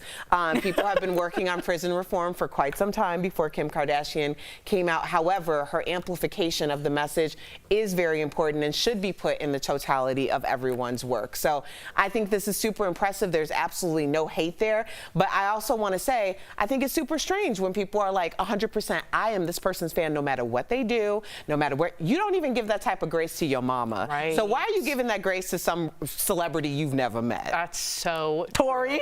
Good conversation, though. Yes, Tori. I don't like her fashion sense with the weird hood thing. That was weird. That weird hood thing. Oh, yeah? Oh, my gosh, yes. Okay. All right, let's talk about the Golden Globe nominations because they came out earlier today. The hit Netflix show Squid Game scored 3 noms, including Best TV Series. Now, last year's big winner, Ted Lasso, came out with 4 nominations. Films Belfast and The Power of the Dog tied with 7 nominations each. And West Side Story and Don't Look Up earned 4. But this year, the show actually will not be televised. NBC decided to pull the plug after the Hollywood Foreign Press Association came under fire for its lack of diversity yet again and for taking bribes. Globe's co-host Tina Fey even poked fun at the controversy on the show earlier this year. Watch. The Hollywood Foreign Press Association is made up of around 90 international no-black journalists who attend movie junkets each year in search of a better life. We say around 90 because a couple of them might be ghosts, and it's rumored that the German member is just a sausage that somebody drew a little face on. The association said it has since become more inclusive and has made changes to its code of conduct. Do we buy this, Lindsay? Should the Golden Globes go away? Well, too little, too late. I mean, NBC was a huge platform for them to be on. I know we were just talking about streaming, about West Side Story, but I think, why would it take this long? So many different movies made by different people of color, not just black, that are getting looked over every single year, and then somebody has to call you out in like an expose to finally make a change and for NBC to do something about it. I think that it's, for me, too little too late. Already when I think award shows were kind of dying off for me, I wasn't like as tuned in as I was like in my college days where it would be like a thing where we sit at appointment television. Yeah, go ahead, Erica. No, I just think that this is why call-out culture exists. You think that if no one called things out, that change would ever happen? Yeah. So that's where we are. It's like everyone's just kind of waiting, doing what they've been doing for quite some time, no matter how antiquated or discriminatory the practices are, until someone is brave enough to call them out. And that person generally has to be in a position that is like, well, I don't really have anything to lose in this fight, or my moral compass won't allow me to let this continue on, or like, I have enough money, I don't care. Right, I don't like, really care so about that. we're always waiting for somebody who is real good to be able to come up and be like, I just can't do this anymore, and that's how change is made. So here we are. I mean, there's no excuse at this point to not have a single years has this been going person, on there? a black Forever. person. No Right. excuse. I mean, we can sit up here and talk all you want. You're going to pull the plug before you hire a black person? Right. Like, are you kidding me? I find this ridiculous, and I think the Hollywood Foreign Press, I hope I win one day. I love you. But really, get it together, guys. Get it together. Come on. Okay, so over the weekend, SNL poked fun at those over-the-top holiday cards that we get from family and friends. You have to see this. Oh, did you see Pearson Leonard's card? Of course you did. It's stunning. Stunning. What else would you expect from the well-off, middle-aged gay couple your wife is friends with? As usual, we're dressed to the nines and holding our gross, old little dog that you cannot believe is still alive. Have holiday cards gone too far? Have you guys received any of these? I'm trying to find the right way to say that I would prefer not. I have like a minimalist life.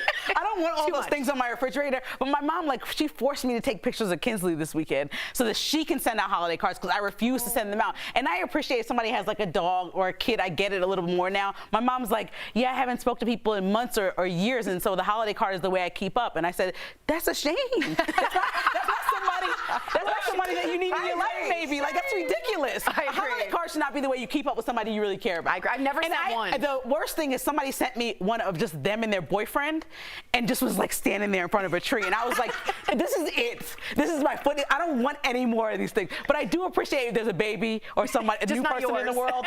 Yeah, but I'm just not sending you one of mine. Mm. Oh, I'm sorry. Oh, that's my baby. That's needed to be done. My mom is gonna send it to like some grandparents and aunts and uncles. I refuse. That's what Instagram is for. So you can go on Instagram. See, and go, no, "Aw." she's right. The difference is, I remember when I grew up, you know, my mom's friends would send, and family friends would send the holiday cards, but then they'd also send like that letter that talked about what they did that year. And we loved it because you don't communicate constantly with these people. You didn't have social media to see what they're doing. But those days, are they gone? They are gone because we've been telling everybody our business from the moment that we woke up to the moment that we went to sleep. So everybody's in the loop if they want to be. Right. I kind of secretly want to be in one. I've never, as a Jew, I've never been in a Christmas card. Oh. So I would like to be in like the plaid pajamas and the roaring fire. You could do it. A black lab. Maybe do it next year. Okay. We did it this year for the first time in like a conscious thing to do the Christmas card. Do we have a picture of Erica? No, we don't. I was like, let me see we don't because now, are you in onesies or dressed up? Both. Some of us are in onesies. Some of us are in the plaid pants with a shirt. Then the nieces. I bought everybody pajamas. We did it right after course Thanksgiving. she does it right. Yeah. It was super highly stressful. Right. I will say that. But after this year, and we're starting new traditions, we just really wanted to do something that felt like, one, let's acknowledge that we're all together, we're celebrating as a family. But no, I don't have it because about 60% of my family tries to be private, and they're like, I don't want to be on your little show. I respect that. Yeah. Good show. A woman's small gestures are changing lives in huge ways. You cannot miss this incredible story coming up next. Oh, did you see Pearson Leonard's card? Of course you did. It's stunning. Stunning. What else would you expect from the well-off, middle-aged gay couple your wife is friends with? As usual, we're dressed to the nines and holding our gross old little dog that you cannot believe is still alive. Closed captioning provided by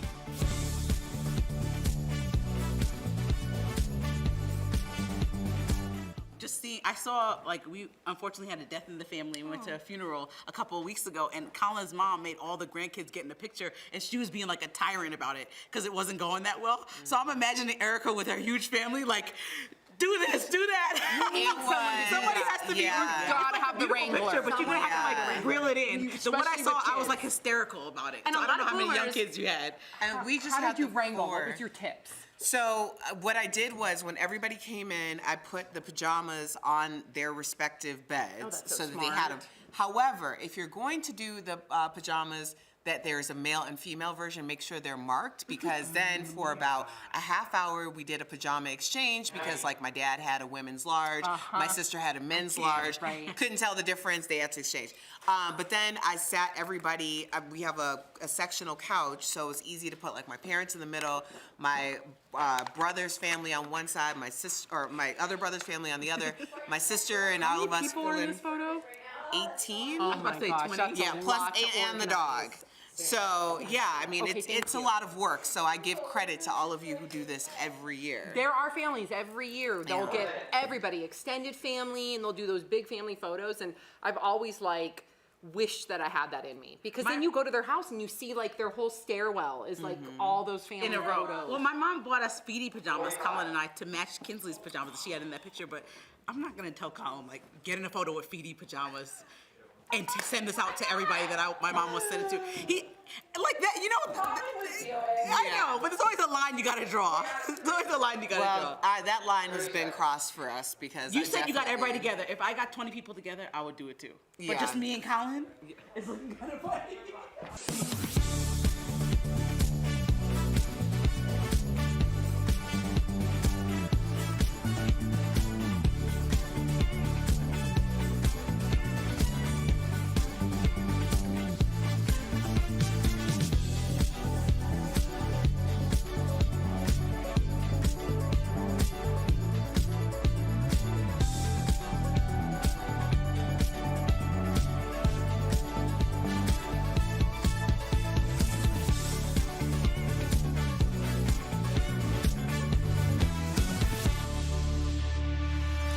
Welcome back to DBL. She is a mother, a fighter, an angel in disguise, and she's on a mission to defeat the disease that has overrun her body since 2003.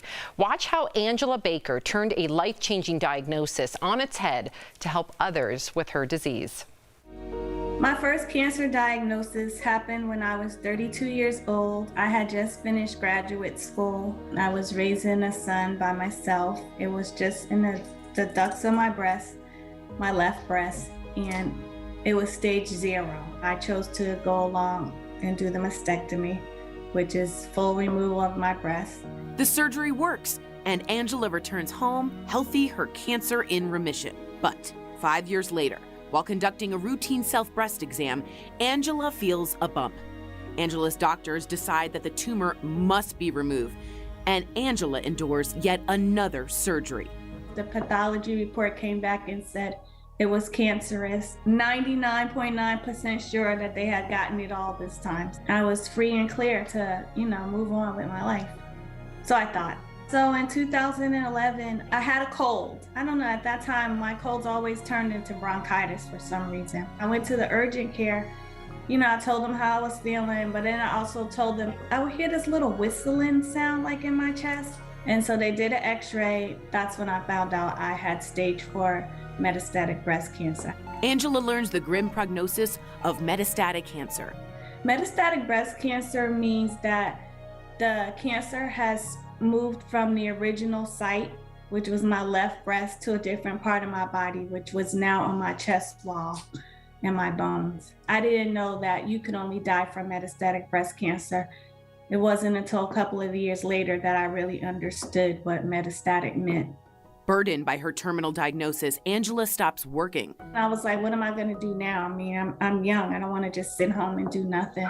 And when you're home, people start calling you to do all kinds of things, like come and wait for the refrigerator man, or can you pick up my kids from school, or can you run this errand for me? And so my friend said, you should start an errands business. And I thought about it, and I came home and I thought of a name. And at the time, it was called Angel in Disguise Events, and was like a concierge service, so people would pay me. Then one day, a special request changes Angela's life.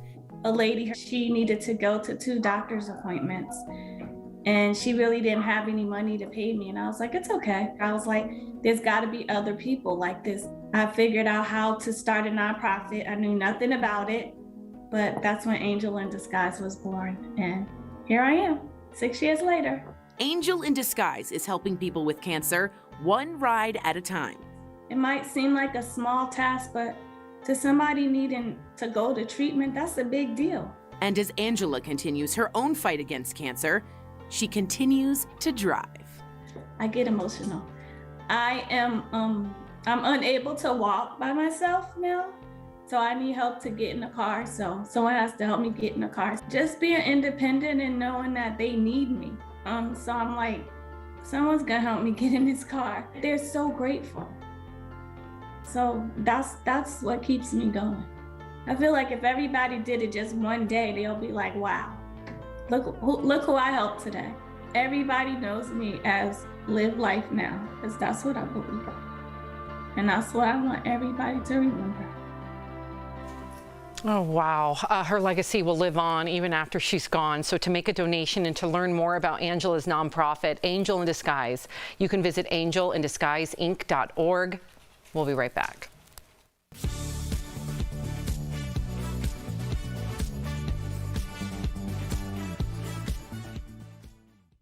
I was looking over some chickens, and I see these big poof bags. This means these bags were left without refrigeration. This TikTok video with nearly 2 million likes claims frozen chicken in puffed up bags is spoiled. The viral post has spread to Twitter, where users claim that puffed up bags can be attributed to the meat deteriorating and releasing gas. So let's verify. Does frozen chicken in puffed up packaging mean the meat is spoiled? Our sources are Purdue Foods, the National Chicken Council, and the United States Department of Agriculture. The woman in the viral video is standing next to a bag of Perdue chicken.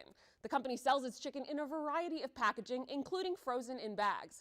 Packaging methods for meat and poultry must be approved by the United States Department of Agriculture. According to Perdue, the puffiness of the bag is a USDA-approved packing method that pumps ambient air into the bag before sealing it. In an email to Verify, a spokesperson for the company explained that the puffiness of the bags actually indicates the packaging is properly sealed. The National Chicken Council agreed that the frozen chicken packaging seen in the video is a USDA-approved process with no food safety concern. According to the USDA, a consumer can tell if chicken is spoiled by looking for changes in the poultry's smell, taste, or texture. It says meat or poultry may turn a dark color, smell badly, and become slimy due to spoilage bacteria. It does not say anything about the packaging as an indicator of spoilage. So we can verify, no. A puffed up bag of frozen chicken doesn't mean the poultry is spoiled. With your Verify, I'm Ariande Till. To receive daily fast facts to your phone, text Verify to 202-410-8808. And to sign up for our newsletter, visit verifythis.com/email.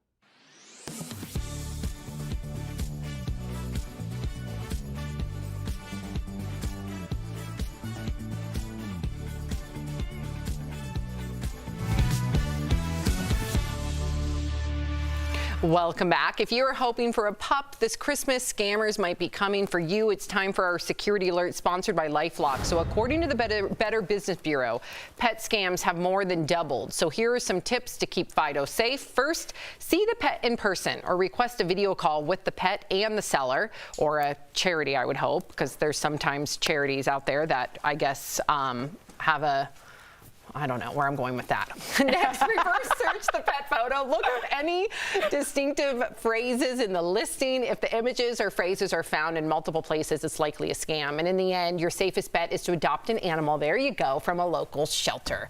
If your information has been breached, LifeLock is here to help. LifeLock keeps you and your digital identity secure from cyber criminals. Call 1-800-419-0131 or visit lifelock.com to learn more. We'll be right back.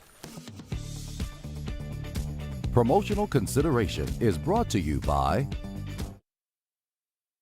However you're celebrating, make DBL a part of your holiday cheer. I can tell she was feeling something, I tell you. Blush for Alfonso Ribeiro. It is the most wonderful time of the year. Absolutely. DBL is always all new every day. Dallas police tweeted this picture praising the work of a police canine after he helped officers seize more than $100,000 at Love Field Airport. The post quickly went viral, with many people asking why it's a crime for someone to have this much money, and others pointed out the traveler who had the cash wasn't arrested. So let's verify. Can police in most states seize your money even if you're not charged with a crime? Our sources are the National Conference of State Legislatures, the U.S. Department of Justice, and the Texas Appleseed Project, which works on criminal justice reform. Many states and the federal government have civil forfeiture laws. Each defines the process a little differently, but generally, the NCSL explains these are laws that allow police to seize assets, like cash or property, if they believe the items were used in a crime. Prosecutors would then file a case against the property, not the person, and then the owner would have to defend why the items were not involved in a crime. Law enforcement and the DOJ say these forfeiture laws help defund criminals, but critics say it denies property owners their due process and point out police are incentivized to make these seizures because departments in some states can keep a bulk of the money seized if they win the case. Only North Carolina, New Mexico, Nebraska, and Maine have abolished civil forfeiture laws. While several states require a criminal conviction before beginning civil forfeiture proceedings, Texas does not. Dallas police claimed the money seized at the airport was part of a drug trafficking investigation, even though the traveler wasn't arrested. So it's true. Police in most states can seize your money even if you're not charged with a crime. There is a process to get the money back, but the Texas Appleseed Project says defenses are usually expensive and a majority of cases go uncontested. With your Verify, I'm Brandon Lewis. To receive daily fast facts to your phone, text Verify to 202-410-8808. And to sign up for our newsletter, visit verifythis.com/email. You may use your front-facing camera on your phone for selfies or video calls, but once you turn the camera off, it's off.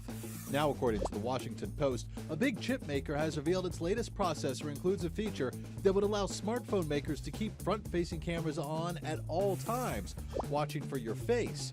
According to the report, this processor will be used in high-end Android smartphones coming out in 2022. The chip maker Qualcomm says it's a security feature.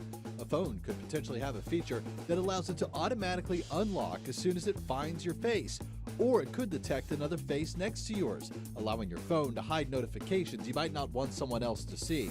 The company says the camera will not take photographs or video without your permission, and that none of the data picked up by the camera when it is looking for the face will leave the chip. Right now, the features that would use this always-on camera do not exist yet. It'll be up to the smartphone makers to develop those, but reportedly companies have already expressed interest in the feature.